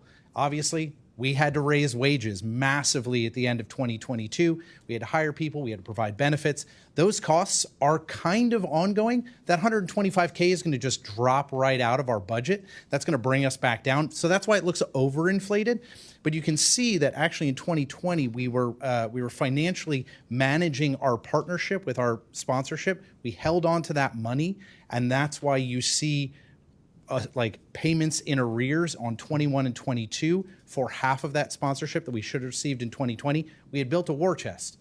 Problem is, in order to operate without our big 40%, we have just burned through that war chest, and we're really in a tight spot from that perspective. So where do we anticipate 2024 going then? So 2024 should probably be in the realm of 750 to operate this year, with a couple months where we're paused. We still have some staff on right now. We're preparing for spring. We're fixing bikes. We're building a whole bunch of e-bikes. Andy mentioned we're aiming to have our entire fleet 2025 e-assist bikes. So there's a lot of work and planning things we're doing in that space, but we're on a skeleton crew. And so, we're hoping to reopen in April. That is our target, but we're working with our board, right? Our board has to make this decision and say if this makes financial sense for us to even open up. But without fare box recovery, we have no income. So it's very difficult. If you don't put a bus on the street and pick people up, right, you can't actually make that piece happen. So So that's a good question. When we would bring in, I was in some of those discussions at City Hall when we talked about the Red Bike program. But it had an urban flair and it had a health flair. Those were the discussions, healthy, and then the inner city or the urban corridor. That was the mindset that was discussed in that room. And so I would hope that how we proceed on this, whatever format, that we ensure that no matter what, we have a mission statement, we have a new value of understanding of who we are and what we're to do, and take it on any project. I don't care what it is, that it should match our core values and our core understanding. So I understand sustainability, because we're doing our darndest to make sure we're sustained. We went through the time when we couldn't get to fairs. We went through those times. So I understand all of that. I just want to make sure, because I didn't hear today what was or what is the mission and what is the core competencies that they're going after. And again, if you ask anyone in Bond Hill and anywhere else outside of those corridors, they would think that it was an urban or inner city program. It wasn't for them. So I think that whole piece of what is being communicated out there in our discussions, we need to talk about that and be real clear about understanding this program. Yeah. So we have a big presentation on BRT coming up, which is something we've fully committed to and need to dedicate some time.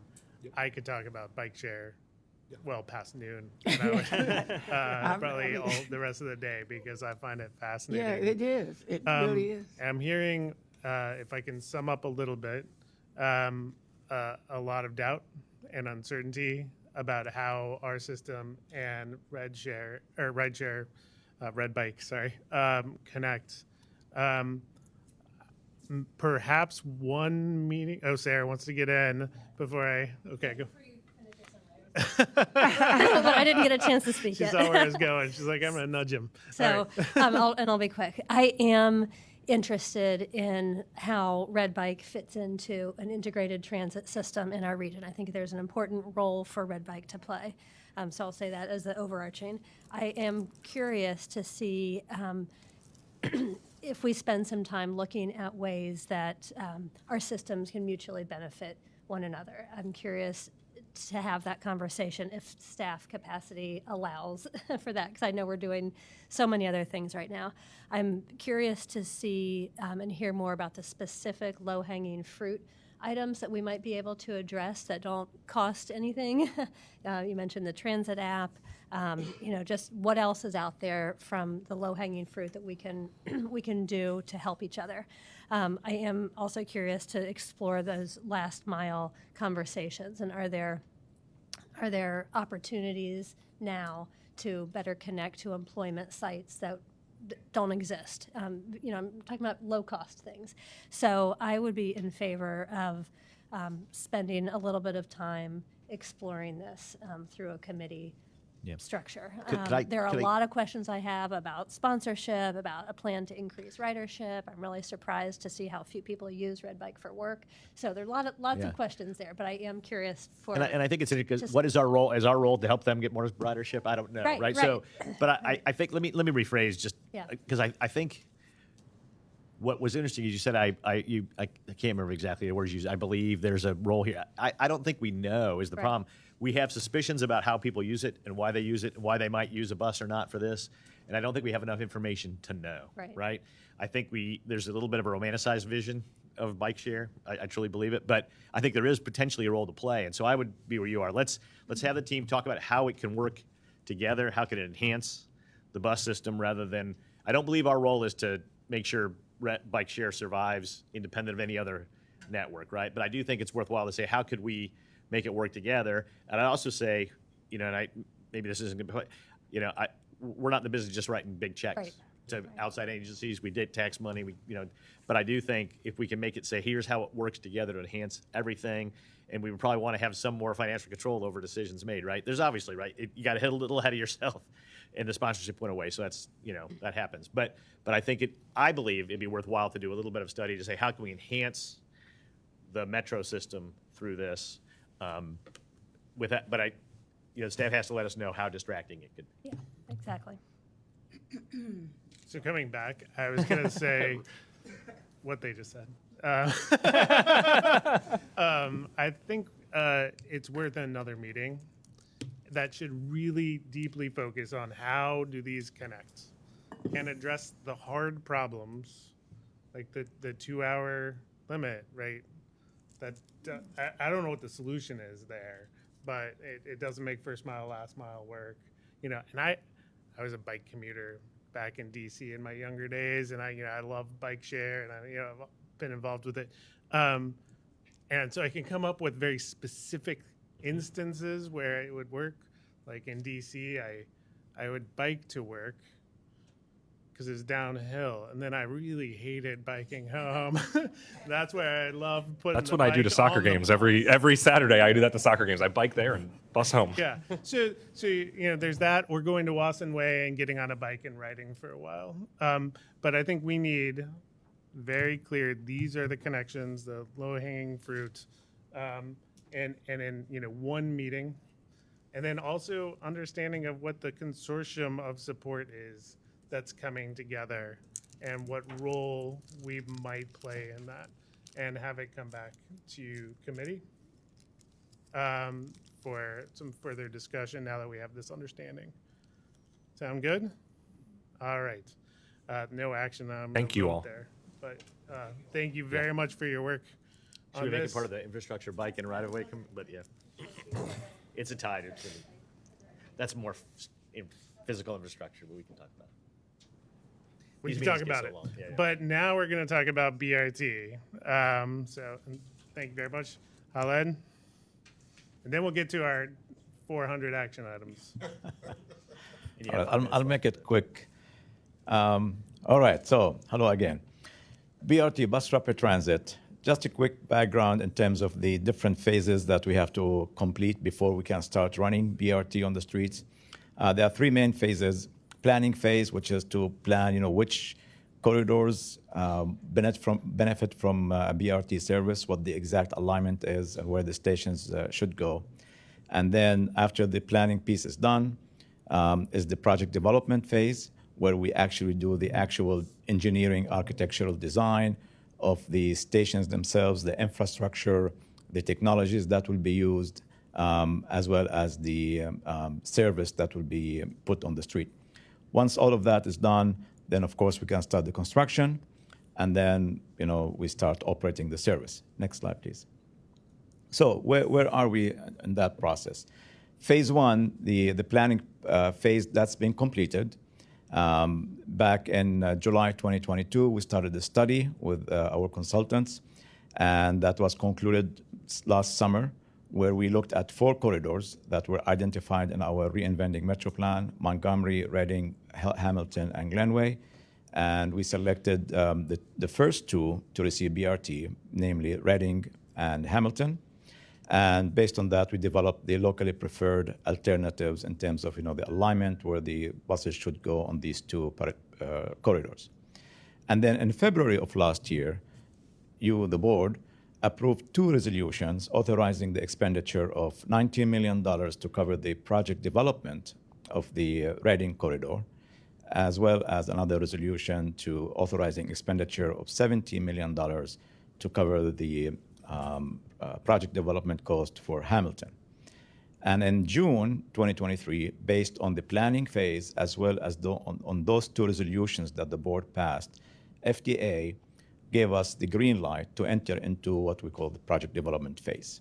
So any money that we spend on project development, we can get reimbursed once we get the grant for that. So now we are entering the project development. Should the board approve the contracts with our consultant, we will officially enter into the project development, where we will do all the architectural engineering work for these 2 corridors. Next slide, please.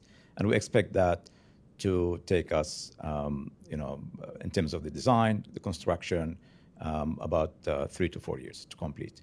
The scope of work for the project development, for the contract that you will consider for approval, is really pretty complex, for these kind of complicated projects. But these 2 slides kind of provide a very, very high summary of high-level summary of the main tasks. The main tasks include the consultant to work with us on the CIG grant application, to work with FDA so we can get the proper rating, so we can receive grant money for the project development as well as for construction. The NEPA and environmental review, all of that, that's a pretty complicated thing, and it's going to time-consuming activities. The consultants will be responsible for all of that work. And then the third main bullet there is, of course, they will do all the architectural engineering work required for the complete design for both corridors. That includes, doing the stations design, the infrastructure, roadway, and utilities-related designs, intersection modifications, the technology, the ITS, Intelligent Transportation Systems design and implementation, any studies that may be required, which is, most of these typically are required for these kind of projects, such as traffic studies. Next slide, please. As well as parking studies and so on.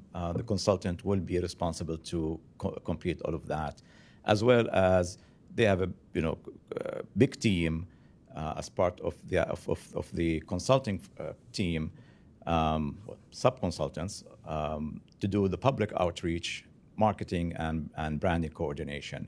And that's really not an easy task. It's going to start from day one all the way until we start running the service on the street. They have big teams to take care of that, working with all of our internal and external stakeholders, as well as develop agreements with certain stakeholders, such as OKI, ODOT, the city, county, and so on. And they will, the consultant will also produce all the construction, contract, packaging, and phasing, and that will be, we'll take that to procurement, to procure the construction phase. And once we start construction, that consultant will stay on board to provide oversight during construction, just to make sure that the contractor, is doing what he's supposed to be doing. Next slide, please. Any questions? Sorry, I had to fly through these, but time was of the essence. Pretty big deal. So, yeah, questions there. Yeah, thank you, Khaled.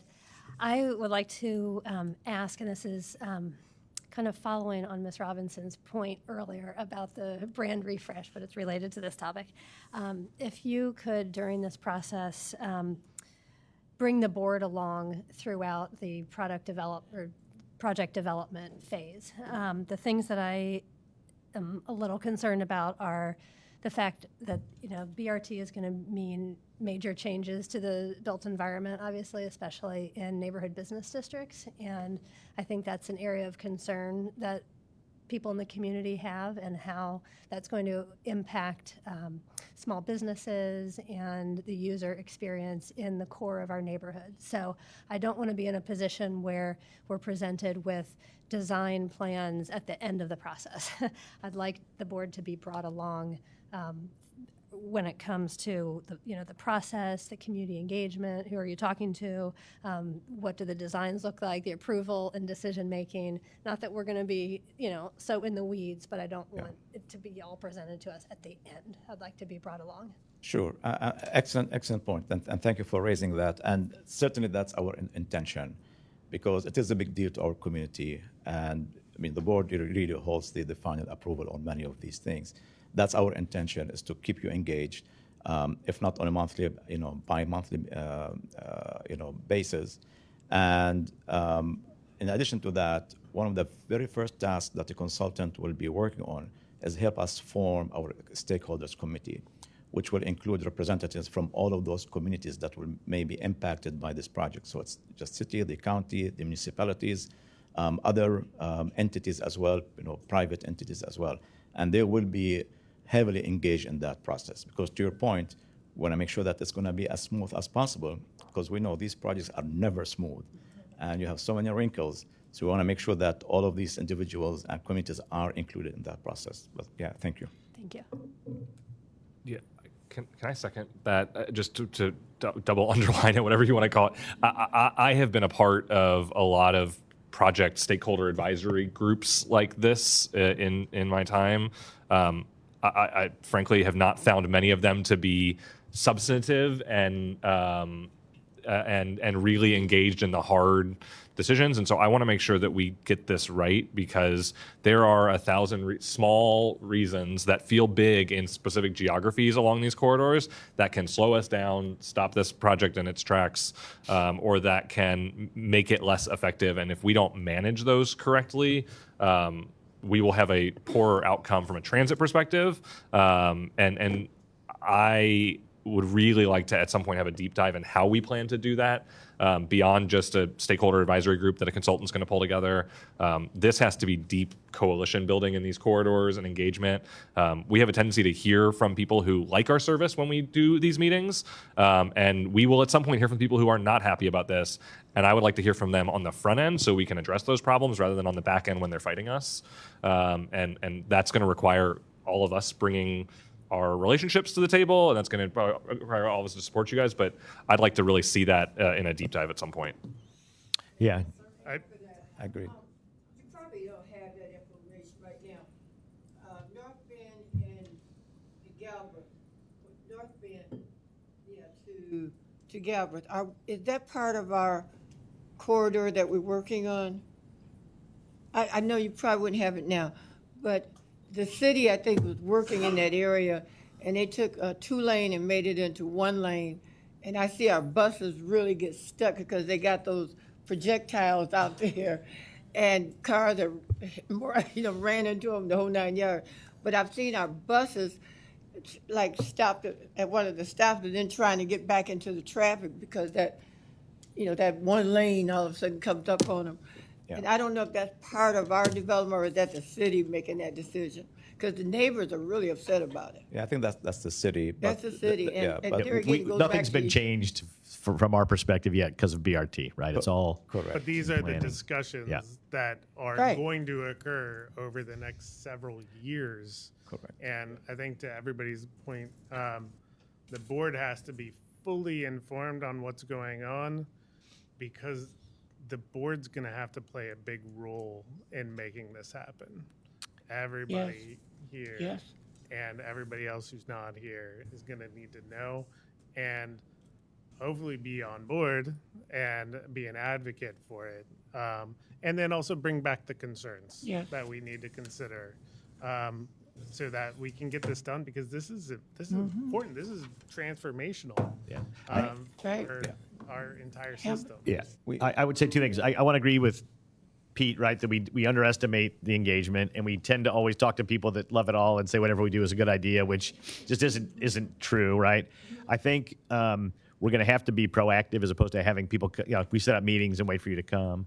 I also think what I would ask of this board, sometimes, we all get busy too, and we miss a meeting here, miss a meeting there, and we get behind on what some of the data. So I'm going to ask everybody in this case to really lean in to make sure you're aware. So, we've done tours, we've done, so part of it, we can't believe that we're farther ahead than we are, but we really need to understand where we are. For the new folks particularly, we'll get you out there and see it. But I think being, we have to meet the staff halfway or else we're always going to feel like we're not aware. So this is one that it's going to be hard to just pop into the meeting and be up to speed. So I'm going to ask you to spend a little time off campus learning about it too. Yeah, no, these are really great comments, and we certainly appreciate that. And just for full disclosure, because from our visits to other cities when we did the scanning tour, almost everybody who did the BRT told us in the planning phase, which we just completed, everybody loves it.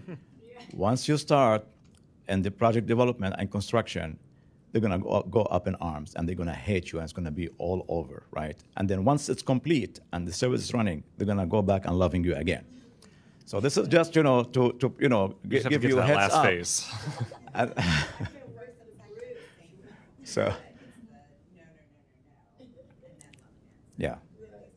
And that's why, we do value the engagement of all of these stakeholders, and especially with the city of Cincinnati. In addition to that, stakeholders committee would be having, working groups with the city of Cincinnati to work out, all of these details with the infrastructure and so on.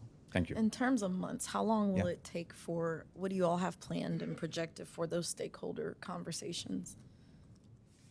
How long? In terms of months, in terms of timeframes?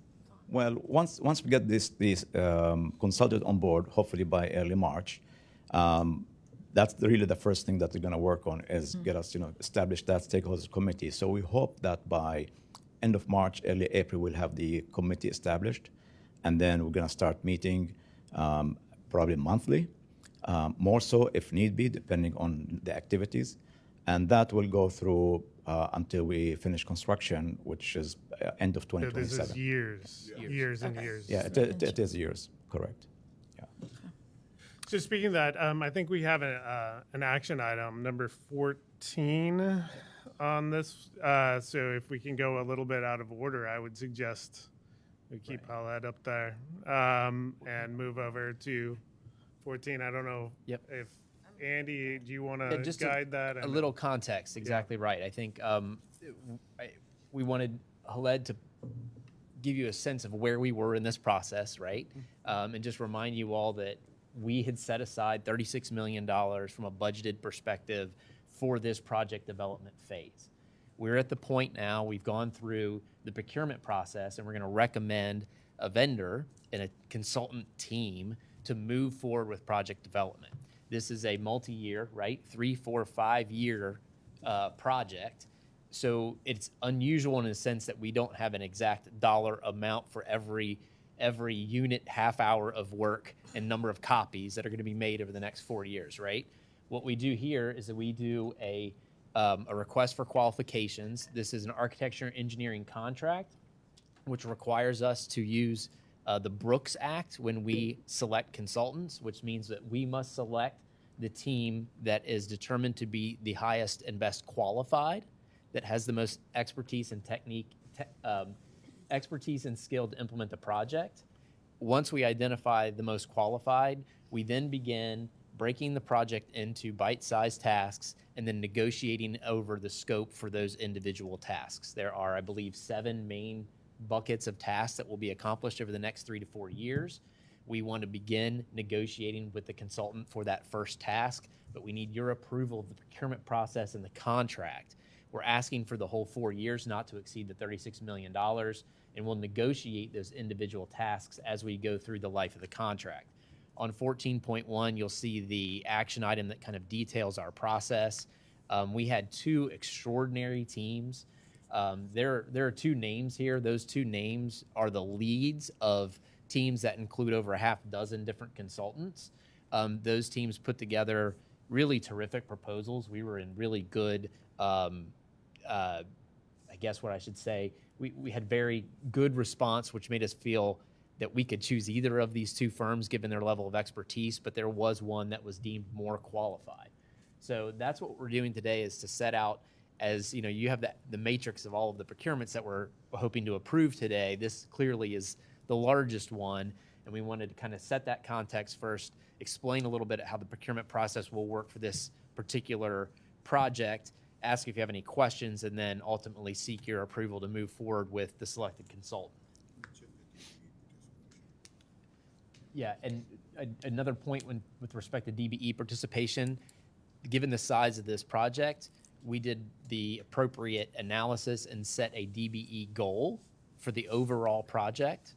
And that goal, I believe, is in the memo as 13%. So the consultant selected will be required to meet that goal and have given us assurances that they will meet, if not greatly exceed that goal.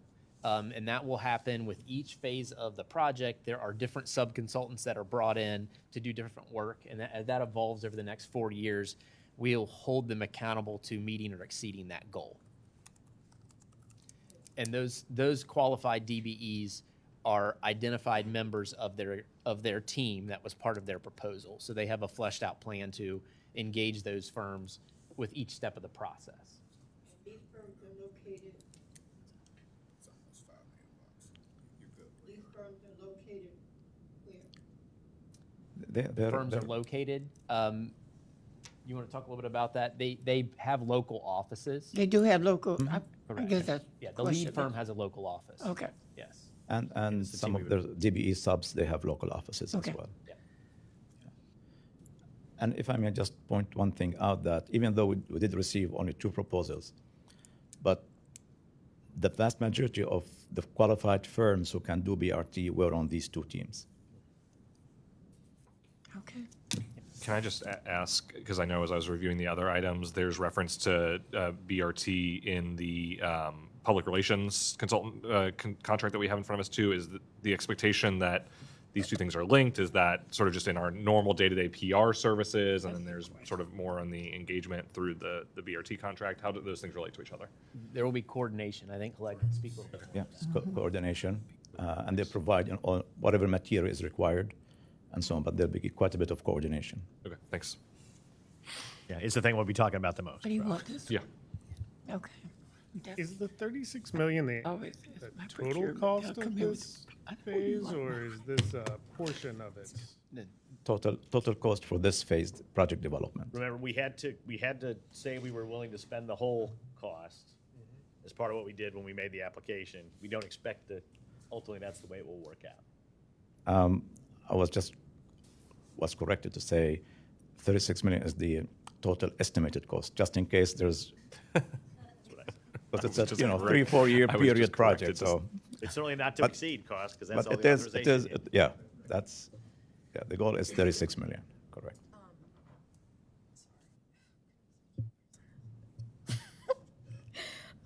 With 67 vendors, that when you sent that out as a request for them to apply, those were already deemed to be within, in terms of having their wheelhouse in alignment with what we needed, right? Of those 67? The vendors sourced we source the vendors in 2 different ways. We do a targeted search where we individually go out and review firms for their qualifications, and then we do an e-procurement blast based on the North American Industry Classification Code. That classification code usually falls into either architectural or engineering services. Some firms are large and capable of doing large projects, and some are small and not capable of doing them. So the 67 firms kind of represent that NAICS code search that we did. Were you surprised to only receive 2 responses? No, For a okay. project this size, it's not uncommon for large independent firms who can handle the full scope of the work to team with other like-sized firms. And split up the work into different chunks, with each firm conducting the work in their specialty area. Some firms may be specialists at designing BRT stations, others may be specialists in designing the infrastructure and the roadway piece.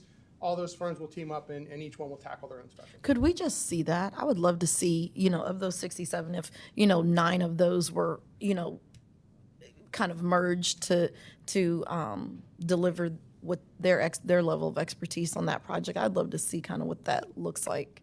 Yes, we can give you You know what I mean? the list of proposed subcontractors for both proposed. Yeah, and prime that'd be firms. great. Thank you. Would anybody like to move that we? All right. Second. Properly moved and seconded. We are recommending WSP onto the full board to move forward with this BRT project. All in favor say aye. Aye. Opposed say left. Abstentions? All right, thank you. All right. Thank you very much. Now we have a few other items. Who wants to take us through these? I can start with providing an overview if you'd like. Yeah, and we'll go through these. Yeah. Yes. Good. Yeah. Okay. Again, the big one in there in the middle is the architecture engineering for BRT system design. We have a lot of other projects in motion, as was mentioned, a lot going on these days. The first is for bridge repair, and this is a amendment to a project where we repaired bridges in our rail right-of-way that we've owned since the 90s. Medical exam services, this is the contract amendment. Given the volume of physicals and drug tests that we're doing for hiring, this is not a price change, just a quantity change to the contract. Fixed route planning software is our software program that helps us design the system, essentially. The Giro model and vendor provides a efficiency that we can't get with our existing system. So it is a cost to the organization, but there's also an offset. Eventually, we won't be using our old system, which will be a cost savings to net out less than the number that you see here. And it'll also provide system efficiencies that we hope to save dollars and provide more service to the community. Yes, sir. We did the analysis, and the software would pay for itself within 2 to 3 years as well, based on the efficiency savings. Thank you. Yep. Metro Now vehicles, this is our next order for the future phases of Metro Now. Public relations consulting, as was mentioned before by Mr. Metz. This is our PR firm that we've used for years to help us do all the things that we do here with respect to PR. Landscaping services is a very traditional contract that it was up for bid, as is towing, and the last is the bulk motor oil. That's another standard contract. We're actually saving some dollars there. And the second to last is staffing and recruiting services. This is a contract for temp labor that we've used over the years to fill gaps as needed. We have our we have our procurement team and our project managers here. Any questions about any of these procurements, we are happy to answer. Did you go over Madison Road bridge repair? So Madison Road bridge repair, help me here. I think Jeff is here. Madison Road is John. Yeah, sorry, Jeff's out. So Madison Road, this is a final payment to the Eagle Bridge Company. You'll recall that the FRA grant money came in at a 50-50 local and grant match. These were actually leftover FRA funds from IORI that were unspent. So what we're doing here is just paying the final bill, but with 100% FRA funds for the Madison Road Bridge. Great. Just want to make sure that one was covered, but that's not actually affecting us financially. So, all right, there are several large ticket items here. Anybody want to ask any questions? I did have Sounds a like Craig how has a few. many Metro Now vehicles does this cover? And is it for how many more? This will be for 16. We have 14. So this will complete the purchase to cover the 6 design zones. All zones, okay. A lot of compliments about our message now. Oh, yeah? A lot of compliments. The neighbors love So this is one of the limiting factors in expansion to the other zones, not the only one, but this will help us progress towards opening those zones. Correct, and just a small clarification here, we have been seeking grant funding for these vehicles. So as we are awarded grant funding, we will be purchasing chunks of this approval that you're providing. So our next order is for 7, I believe. Is our workforce stabilizing so that we could accommodate this growth? That's the, I think, other item, We- limiting factor. I know. We have made great strides, but we are not where we need to be. Need to be. We will continue to be very, very, very aggressive. Yeah. But remember, the MetroNet doesn't require CDL, right? That's correct. So Right. it's a different sort of Right. challenge. But I was thinking about applying. Yeah, that's good. all right. Hey, where's Adrian? We'll make that Yeah, happen. I know we're short on time, but I did notice there were a few things on here that were not anticipated in the budget, so we were kind of going over. So, board, please pay attention to that. Was it the medical exam services?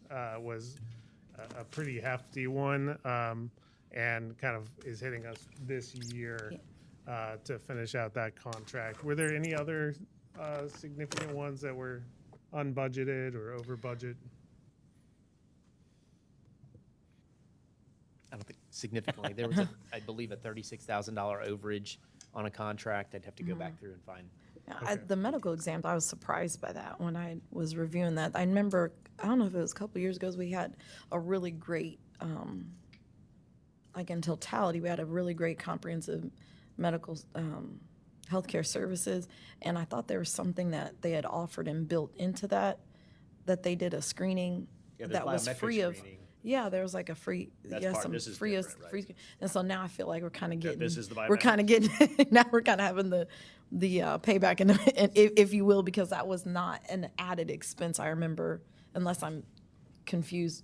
So this is from a couple actually years for our ago. drug and alcohol testing and our DOT testing that we do, not for our medical exam as in healthcare, but for our drug and alcohol and random drug testing that we do as part of our hiring process and our ongoing process we have for our current employees, where they have to go back and recertify for their DOT, and they randomly are tested for drug testing, and all of the new hires that we have. There was some conversation. I'm sorry. I was going to say, so it makes sense with what we're doing, that we're having more testing, Yes. that kind of thing. Yes. I would push to say that we should have noticed this on the budget for this year. Like Based on what But if I mean, you're doing great, adding a lot of staff in. You are doing a great job. One more thing. And I apologize with my memory being, I feel like I'm 82 years old in my brain today. We had also talked about with issue 2 that's now passed and state still trying to determine how that's going to look and how that's going to roll out and how it's going to affect municipalities and whatnot. How do we anticipate that influencing and or affecting these, the state law?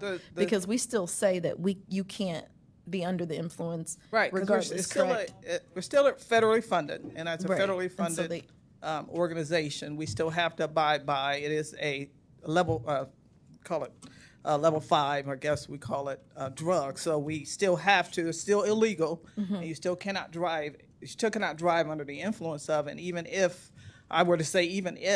it were to be federally approved, because we're in safety sensitive roles, I don't see it ever impacting or it ever changing or allowing people to drive under the influence of marijuana per se. So for us, it doesn't have an impact. We still have to test for it. We still have to take action if individuals are under the influence. Is that only THC, or does it also bleed into whatever the other thing is that people can take? Yeah, that's kind of similar. THC similar symptoms, right? What is it? I don't know. THC. What are the acronyms? Help me. Yeah. Not weed. What are the other things? Yeah, because CBD can cause you to test positive for THC. So we just do the testing, and it says whether you're positive, negative. These are all DOT regulated labs that we use, and so they let us know positive or negative based upon the levels that the person has in their system. Okay. All right. So I understand that we can take all the rest of the items on here and voice vote to put them on the consent agenda for the full board meeting. Does anybody want to moved. pull any off or ask any further questions? These are all very interesting topics, and you guys know I would talk about it all day, but I think we have a couple other meetings to get through. And we will have a chance to revisit them at the full board if you have any concerns and want to pull any of them off. I am recommending that we keep the BRT off the consent agenda, mostly out of ceremony and excitement, than any specific concern that I think we should vote on that as one thing. All right, so Pete, I heard so moved. Second. Properly moved and seconded. All in favor say aye. Aye. Opposed, say left. Any abstentions? All right, so the rest of the items go on to the full board. I mean, I still will have some comments about Metro Now vehicles, Giro, and such, but thank you for approving those. Any new business? Hearing none, I think we are through planning and ops. Thank you for your patience and your attention and hard work on this. Not a new item for today, but I am going to ask one thing. So I know there's been a lot of discussion about Government Square and safety and CPS. So I've asked for the full board meeting to have a review of what we're seeing and what we're doing there. So I don't want you to think we're ignoring that issue. So, but we don't have time today. No, that's very, very important, and thanks for letting us know. All right. Yes. Absolutely. Yeah. Right, Mr. Brazina? The city's here watching. Yeah. And Ms. Robinson, we're going to get your interview set up for the job right after the meeting. All right, thanks. I think I already ended the meeting. All right, meeting's been ended. Yeah. Okay, Sarah? let's go right into infrastructure right away. So I will call this meeting to order.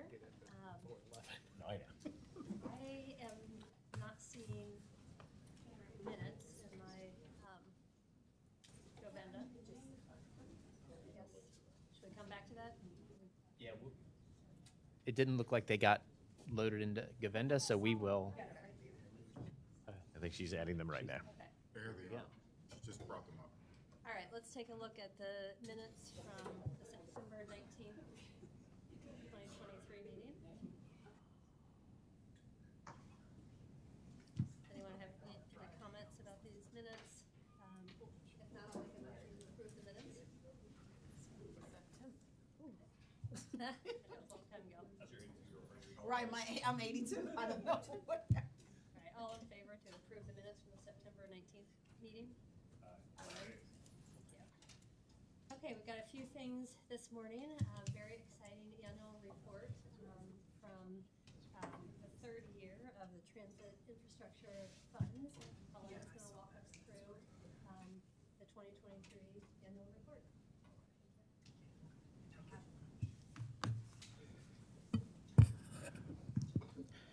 All right, Transit Infrastructure Fund, MTIF. That's the new abbreviation, MTIF.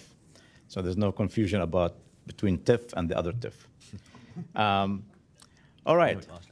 So we had a really another great and successful MTIF year in 2023.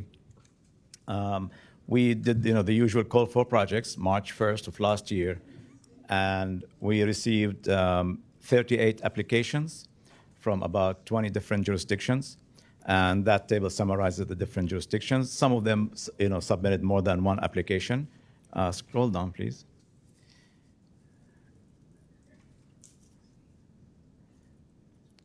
Keep going. Next page. Yep.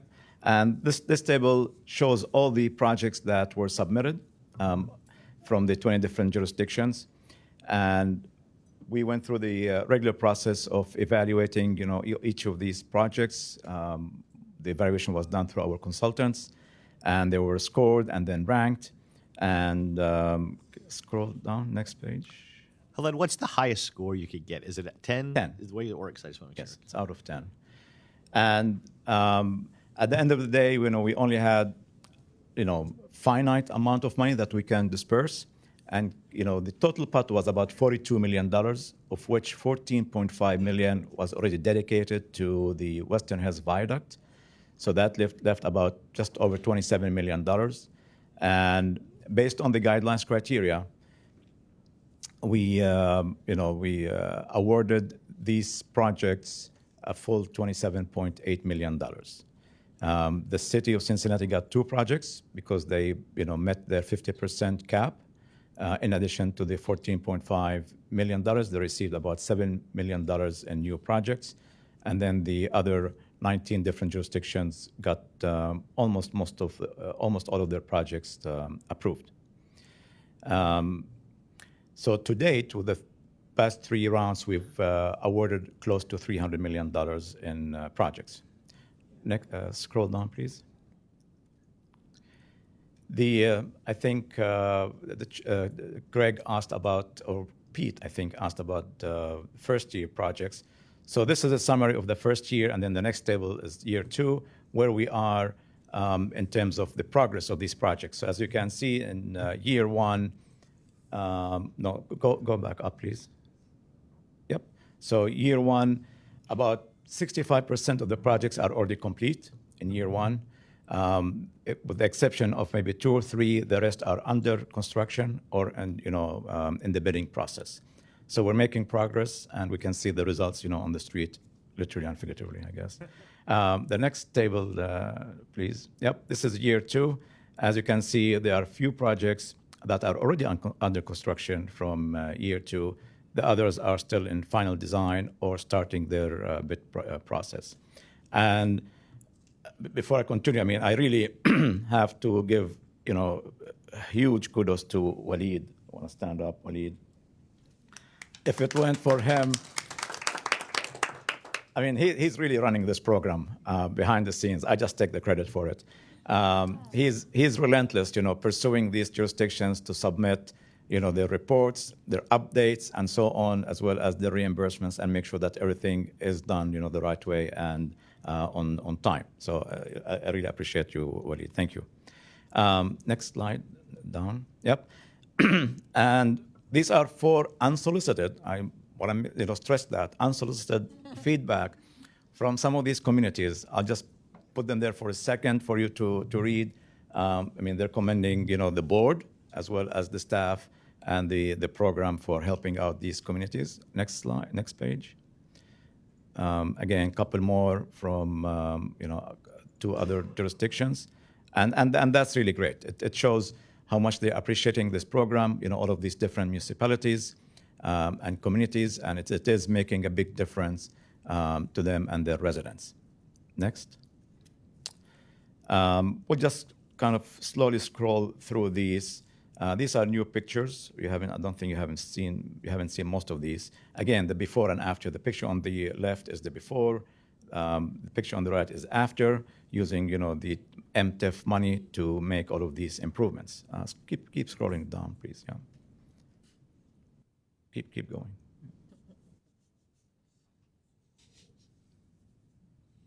You know, it's just, you know, the pavements, sidewalks, intersections.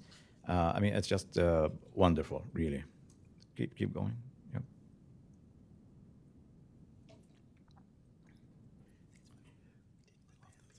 Making it safer for everybody, walkable. Yeah. Keep going. Next, please. All right.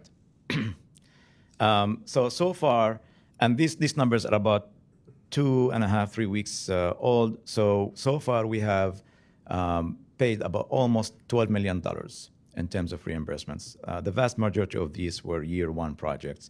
There may have been a couple invoices from year 2. And it is, you know, we're receiving them more and more frequently than before, which is expected. Next. Yes. Yes. Oh yeah. It is in their contract. I want to make sure, because I viewed the Mount Healthy one, and I didn't see a sign. Oh, give me their names. We're gonna call them. I was going to go to theirs. I'm gonna pull their contract today. Yeah, pull that contract. I mean, the before and after, yeah, Yes. pull it. The final piece in this report is per the guidelines, per the MTEF guidelines, we are supposed to conduct a triennial review. And of course, 2023 was the third year. So we started that process with our internal auditing team led by Norman. They already started that process. And once that's complete in March, we'll come back to you with that report. Any questions? Still feels like they're behind in asking us for money, but, I mean, they've done the project 100% complete, it should be 100% paid out. I know we can't force it anything. This is great. Thank you so much. And this afternoon, we will celebrate the official signing of Indeed. round 3 funding. So Is that at 4:30? Yes, 4:30. Summit Hotel. at the Summit Hotel in my neighborhood of Madisonville. Yeah, right. We would love to see all of you there. Yes. Thank you. Okay, so we do have one action item, and every year we have the opportunity to update the guidelines of the Transit Infrastructure Fund. So we're going to go through and hear about the recommendations that Halad and his team have to continue to improve the program. Great, thank you. Next slide, please. All right, so as board member Sarah mentioned, we're bringing to you some minor modifications to the guidelines. Here in this instance, we just added the TID, the Transportation Improvement District, explicitly that it is an eligible entity. It was, implicit in there, but there was some confusion, so we just wanted to make sure that it is very clear, so we added it to that paragraph. Next. We replaced the word here, it used to say jurisdiction neighborhood, we changed that to applicant. Nothing really material here. Next. We're not going to talk about Appendix F for now. I'll come back to that in a couple slides. But another word was removed, and then at the end of that page, that sentence was added. Although again, it was kind of implicit that if a project wasn't awarded money in a year, they can resubmit next year. I mean, that was kind of a given. But again, we got a couple questions from 2 different entities. We thought, okay, let's just clarify it and add that, explicit statement there. Next slide. Just rewording of a sentence there to make it clear that we're referencing the ratio that's stated in the contract itself. So when we award a project, we say we're going to give you $500,000, which is about, let's say, 30% of the total project cost. So these 2 numbers go in the contract, and the percentage is also critical to us. It's not just the amount, because sometimes their bid comes back lower than expected. So we're not entitled to give them the 500, but only 30%, which could be 450 or 475 or whatever. And that has happened on few projects. Next. All right, so appendices E and F. Appendix E, next slide, please. Okay, so this criterion 1, and there's about 12 or 13 of these that make up Appendix E. And we use these to evaluate and score the projects. In addition to Appendix E, there was Appendix F, where we're asking for some supplementary information that really ties back to these criteria that are mentioned in Appendix E. That kind of confused, again, some of the applicants, like, why do you have 2 different appendices and they're both talking about the same criteria and so on. So the decision was, let's eliminate Appendix F and move the language from F into E, and tie it to each of these different criterion. So here, this is an example where the highlighted paragraph at the end, that was under Appendix F for criterion 1. So we took it from F and we put it under criterion 1 in Appendix E. And then next slide, please. Same thing with this criterion. That paragraph was removed from F and added to the same criterion under E. Next slide. Same thing here. That paragraph was moved to E. Next. And same thing here. So really, there was no need for Appendix F. We just moved, the entirety of F into E under different criteria. Next. We were asked to consider adding an appeal process, which we thought is a good suggestion. So we're adding an appeal process. How it works is once we finalize the evaluation and the scoring of the projects, we share those with the applicants. We're going to give them 2-week time to review, and if they have any questions or if they want to appeal, they have an opportunity to appeal. If there's an appeal, then we'll give that project to the team that didn't originally evaluate it. So we have 2 teams, Woolpert and AECOM, who are doing the evaluations. If AECOM did the initial evaluations and there's an appeal, then we'll give it to Woolpert to re-evaluate it and score it. Can I ask you just a question process-wise so I understand? So everybody will have been told their score and whether they qualified for money, and they get a chance to appeal? Correct. In case there is, yeah, go ahead. So if you appeal and you change, does that mean somebody else might lose some money?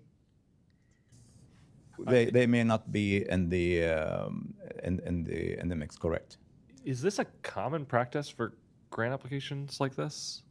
I've just never heard of this process from OKI or others who give out these funds. Yeah, I think integrating committee does that. Correct me if I'm wrong. Yes. Okay. So integrating committee does that. I know we had not had this right from the beginning because we didn't want to have to deal with this fighting afterwards. But I guess I just feel like I don't know how you would communicate to people, because if they win the appeal, then you're saying, oh, we had told you were going to get 500, but now you don't get your project anymore. I'm just trying to figure out how that would. That's a very valid question, Craig, and I agree. And perhaps because it's still fresh, maybe we don't share the amount, we just share the scores. Because what happened is in this round 3, we evaluate all projects. Yeah. And one project fell through the cracks. It was assigned to, on paper, it was assigned to a consulting firm, but then that was changed, but it wasn't changed on the form. So when it went to the other firm, they didn't evaluate it because they saw the other firm's name on it. Luckily, it didn't make any difference at the end of the day. So there was absolutely no difference. We didn't catch it until, actually we didn't catch it, the applicant did. Luckily, it didn't make any difference, but it could have. So that appeal was, is proposed so we can catch it early on. They get a chance and they may start acting like, why are we getting zeros on these criteria, right?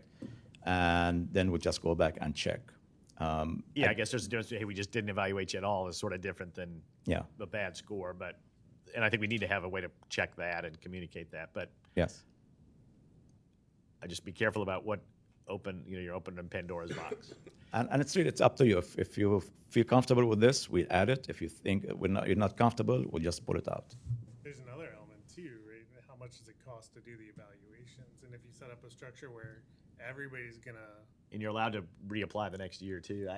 I would tend to say no to this, but it strikes me that the only way this works is if you're communicating a score and not the final ranking of scores. Now, you can work backwards as a municipality to talk to all your friends in other cities to figure out what their scores are, but I don't think it works if you're saying, here's your score and we don't believe you're above the threshold, because then it just creates an incentive for everyone who's below the threshold to appeal to try and get above it. Or everybody, yeah. no matter what. Do you? Maybe this should just be on a technicality basis, like if there's a. If you believe there's a process error, not a. Just a technical error. And didn't we only receive one request for this process? Correct. Yeah. And it's May something not we need to change the whole thing. Didn't score it at all. Yeah. So, we maybe need to have a way to make sure that folks know it's being reviewed, so they could, I don't know we have to think about that. As it starts to be reviewed, we'll let you know. So if you don't hear, you can let us know or something. But anyway, it's not just. I guess we can either move forward including this, or we can pull this part out of the recommendations. And we can revisit it for next year. I mean, that's another option. We can come up with a different proposal next year. My proposal would be to take it out. I feel like it's. But it should be communicated when they're, Right now, apply, they need the to rules right now understand say no appeal process. Right. Say now. Right. I can say right now, the city manager, the city I live in, would definitely know this is a thing and would use it no matter what. Right. It would just be the way I think of it, it would just be the smart thing to do, right? Mm-hmm. So we'll evaluate every project. There, Right. you just Yeah. try it. The other option would be that you put the cost of the appeal on the jurisdiction. I mean, it's not a Okay. significant dollar amount, but like, I mean, it I gotta think it's be- probably cleaner just to take it Yeah, out. it has to be something thought out on this, Yeah. because there's so many loopholes. Yeah. Okay, it sounds like there are enough concerns to pull this part out of the recommendations.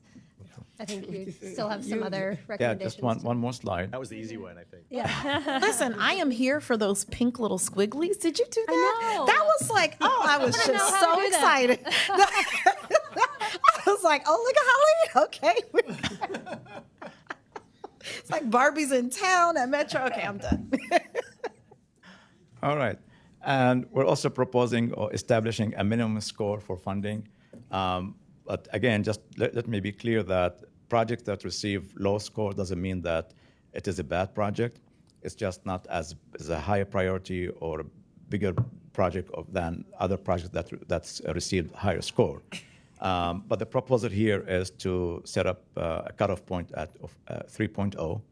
However, if we still have funds available after we award up to 3.0, we'll consider the other projects as well. C or B?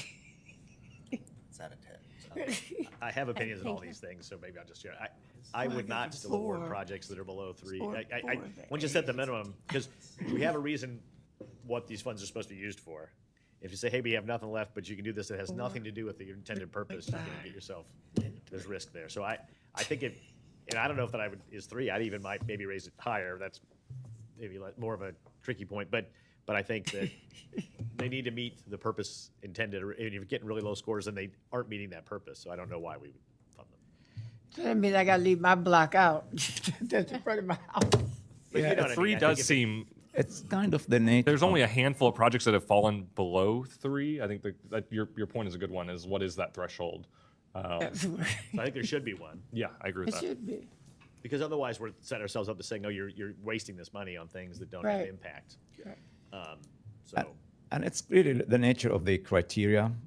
Some projects that score a little bit low, they score low on certain criteria, such as, for example, let's say sustainability, or some of these criteria, but they're, important project because it hits the users in terms of transit users and traffic volumes and the physical condition of it. we'll get it scoring So- higher. You can't. You're not going to be at Yeah. 0.5 and still have all those things you just said, right? So I mean, that score doesn't, okay, Brett. That score doesn't equate to, the dollar amount. Those ones under, less than 3.0 tend to have even larger dollar amounts. I mean, $1 million for requesting too. yeah, there's no relation. But so, at all. yeah, there's Yeah, no there's relation, no I'm just relation. saying. Correct. Yeah, just I'm think just that saying. If it's But- really low score, it means it's not where No. transit is. It's not where, cars are moving. It's not.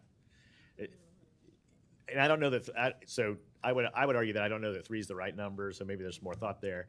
But I think it's otherwise. You're saying, hey, here's all the reasons we think projects are good, and you didn't do any of them. So here's some. Right? It just doesn't make any sense to me. Yeah. And I know we haven't had too many fall below, but I think if you're not careful, you could. And we still are providing support, writing and research to those smaller communities. We haven't received specific requests from them. Correct, yeah. We'll remind them once we do the call for projects in a couple of weeks. We'll make sure that they understand that, yeah, we're here for you. Yeah, thank you for that. Pete, did you have something? Can we move off of the threshold, or I'm Well, what do we want to do with this one? Do we want to remove this and come back to it later? I would encourage having a threshold. Yes, correct. And if 3 is the starting point, we might raise it in the future, but I would at least have one. Okay, I so agree we'll with that. keep But this that's as, that's just me. okay, I agree with that. okay, so we'll You're keep allowed to this as is and potentially revisit it next year. Okay. Thank you. And Good, so, yeah. Do you want us to take out the board and sole discretion to fund them? Just 3's the cutoff? Yeah, well, I think have a cutoff and just make it the cutoff is my recommendation. don't come to us at the end of each program and say, do you want to fund these things? You know, our Okay. And I think we might, as board members, look at the scoring profile in the next week and make sure that we're comfortable with that 3. Yeah. Okay. I was just flipping through it now, and there are 3. Anything below 3, there are only a handful of things. There's between 3 and 3.5 feels like that the complicated area. I'd love to keep pushing us into more impactful projects. Yeah. Okay. Thank you. Okay, so we this is an action item. Can I? So I have one other thing Yes. I want to raise here.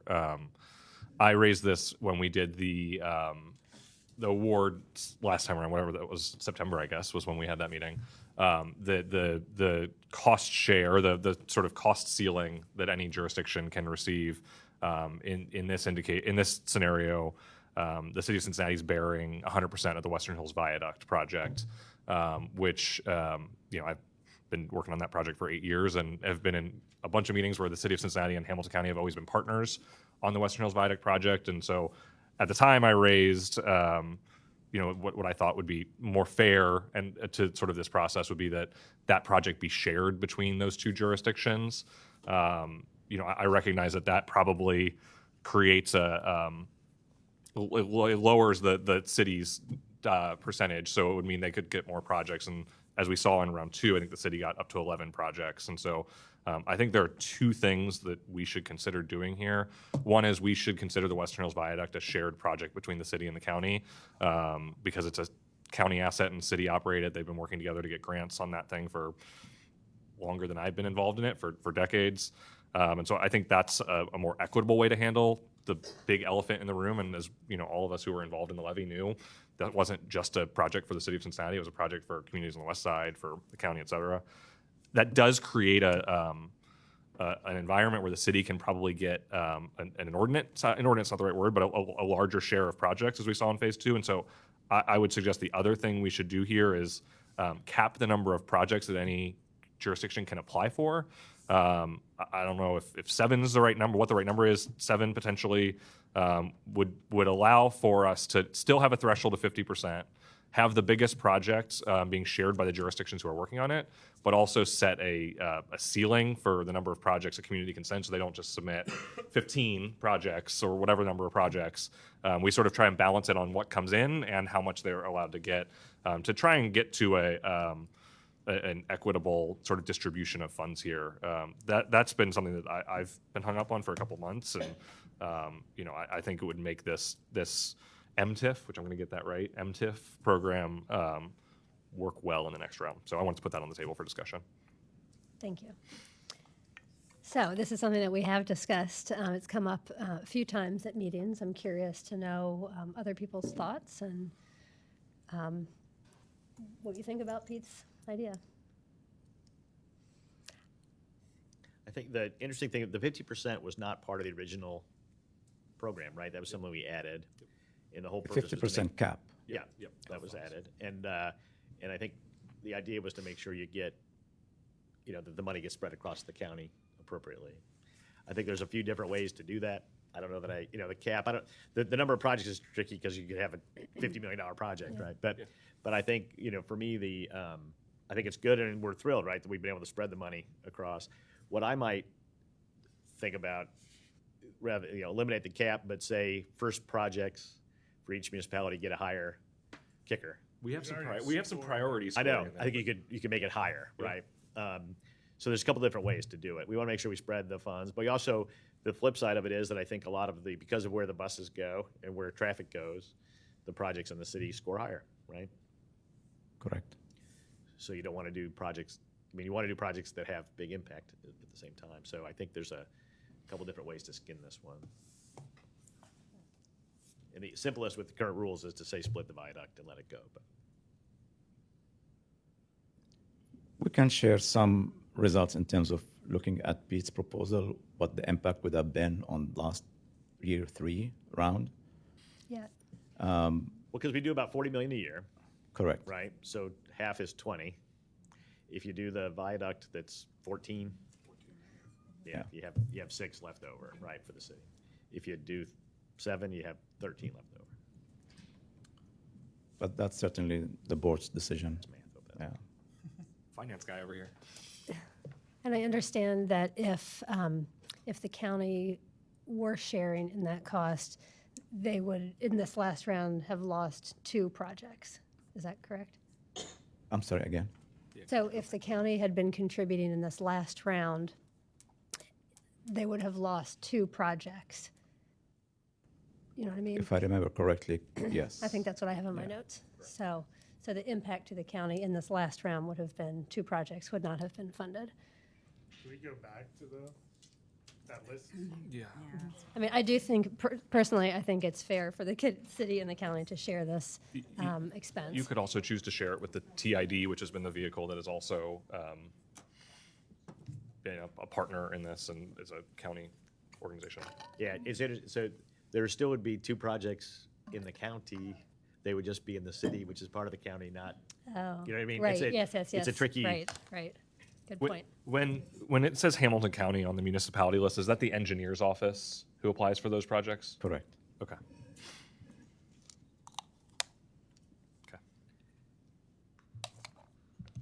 I think that's one of the things I was trying to understand. There's the city, the county, there's all these other applicants. How does it affect any change, all the other applicants? Like if they're in the county, they're in the city. Well, the county is a jurisdiction, the county engineer's office is a jurisdiction that can apply for projects, and the county engineer broadly supports infrastructure in the unincorporated parts of the county. So that's why you don't see some of the unincorporated areas applying for funds. So I think then would we be sharing it with the unincorporated areas of the county by effect of that? You see? Yeah, it's a fair question. Yeah. If their projects score high enough, right? Yeah. So only one of the projects, if you did the 3.0, only one of the projects would have gotten approved because the other was below the minimum. So I think continuing to drive more impactful projects is important as the rest of the discussion.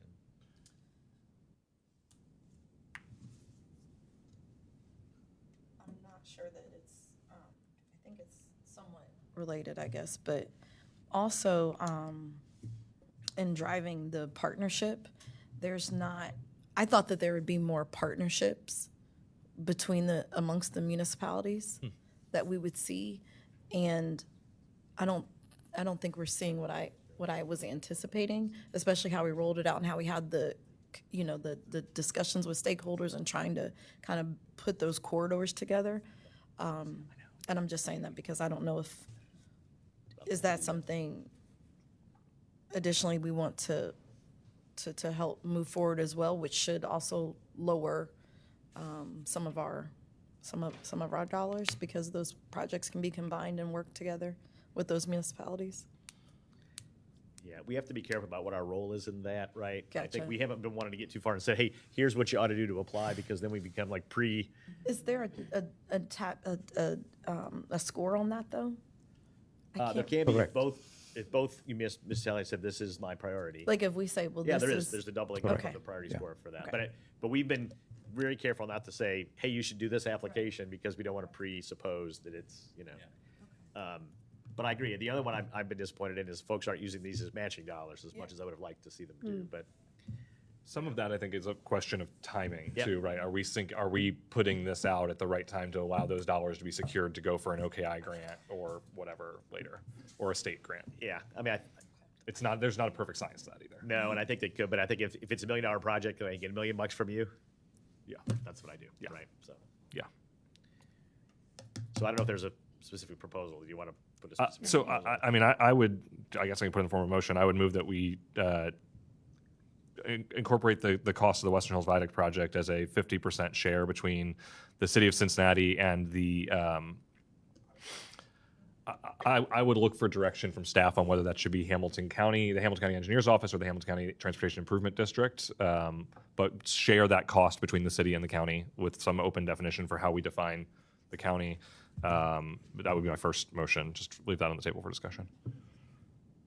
And both parties did sign the Yes. application, even though the city Yes. submitted it and has Was tended to it take more signed by the control engineer's over it. office or was it signed by the TID? It was signed by Eric. So then my motion would be to share it between the city and the engineer's office.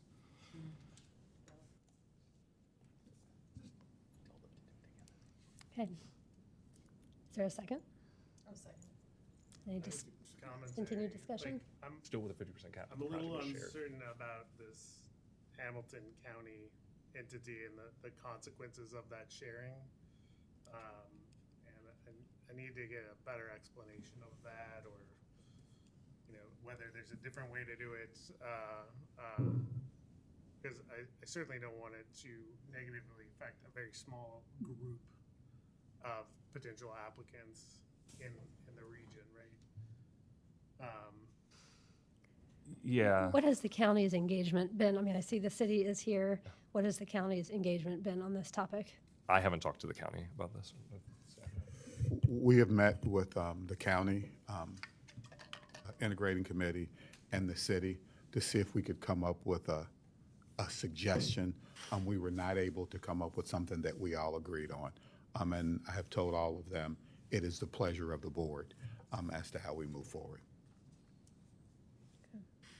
So the city would like us to split it, right? That's the city position? Yeah. What was the county's position? It has evolved over time, I think. Well, there's also multiple jurisdictions here, right? The county engineer versus. Yeah. I think, yeah, I mean, I think, you know, every jurisdiction would say, how do I get more for me? Is probably a standard, standard discussion point. And that's why there's different ways to get there, to make sure we're spreading the money, but giving highest projects the most money. And, you know, my suggestion, which is more complicated, would have been raise the minimum score even higher, get rid of the cap, but change the priority scoring so that, you know, districts get their first one. But it's I know it's complicated to throw everybody here real fast. Yeah. So one thing we can do is take your motion, pass it to the full board, and vote on it. You know, give us some time to think about it over the next week. Yeah. So should we go ahead and say we're gonna take your proposal to the board, knowing we'll talk about it? So I'm fine with that. does that work? So Yeah, I what did- we're doing right now, I'm sorry, just clarification, the rules for going forward. right? Yes. Yeah. Not for this year. Do we have a timeline where we have to get this done? Yeah. When do we issue? Yeah. Okay, So so we need we to gotta decide get at the done. board meeting this one. Okay, that was gonna be my question too, because it sounds like you have some other ideas that we should consider adding Yeah. to this I'd have document. to work some of the math, but Okay, I'll work on that. okay. But I think we have something to take to the board, Right. then we at least. We can have continued discussion at the board. Okay, so there is Pete's motion on the table. Okay, so Pete, your motion was to move to, I don't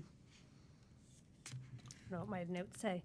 I got your Do you exact want me to words. restate it? Can we split the two? So the other things we've already Yeah, I'll- suggested, let's make them separate. Yes, we are going to pull out the appeals process. Yeah, yeah. We're going to leave the minimum score for funding, but with 3 at the cutoff. Yeah. Nothing in the sentence, the rest of the sentence, we're not putting that in.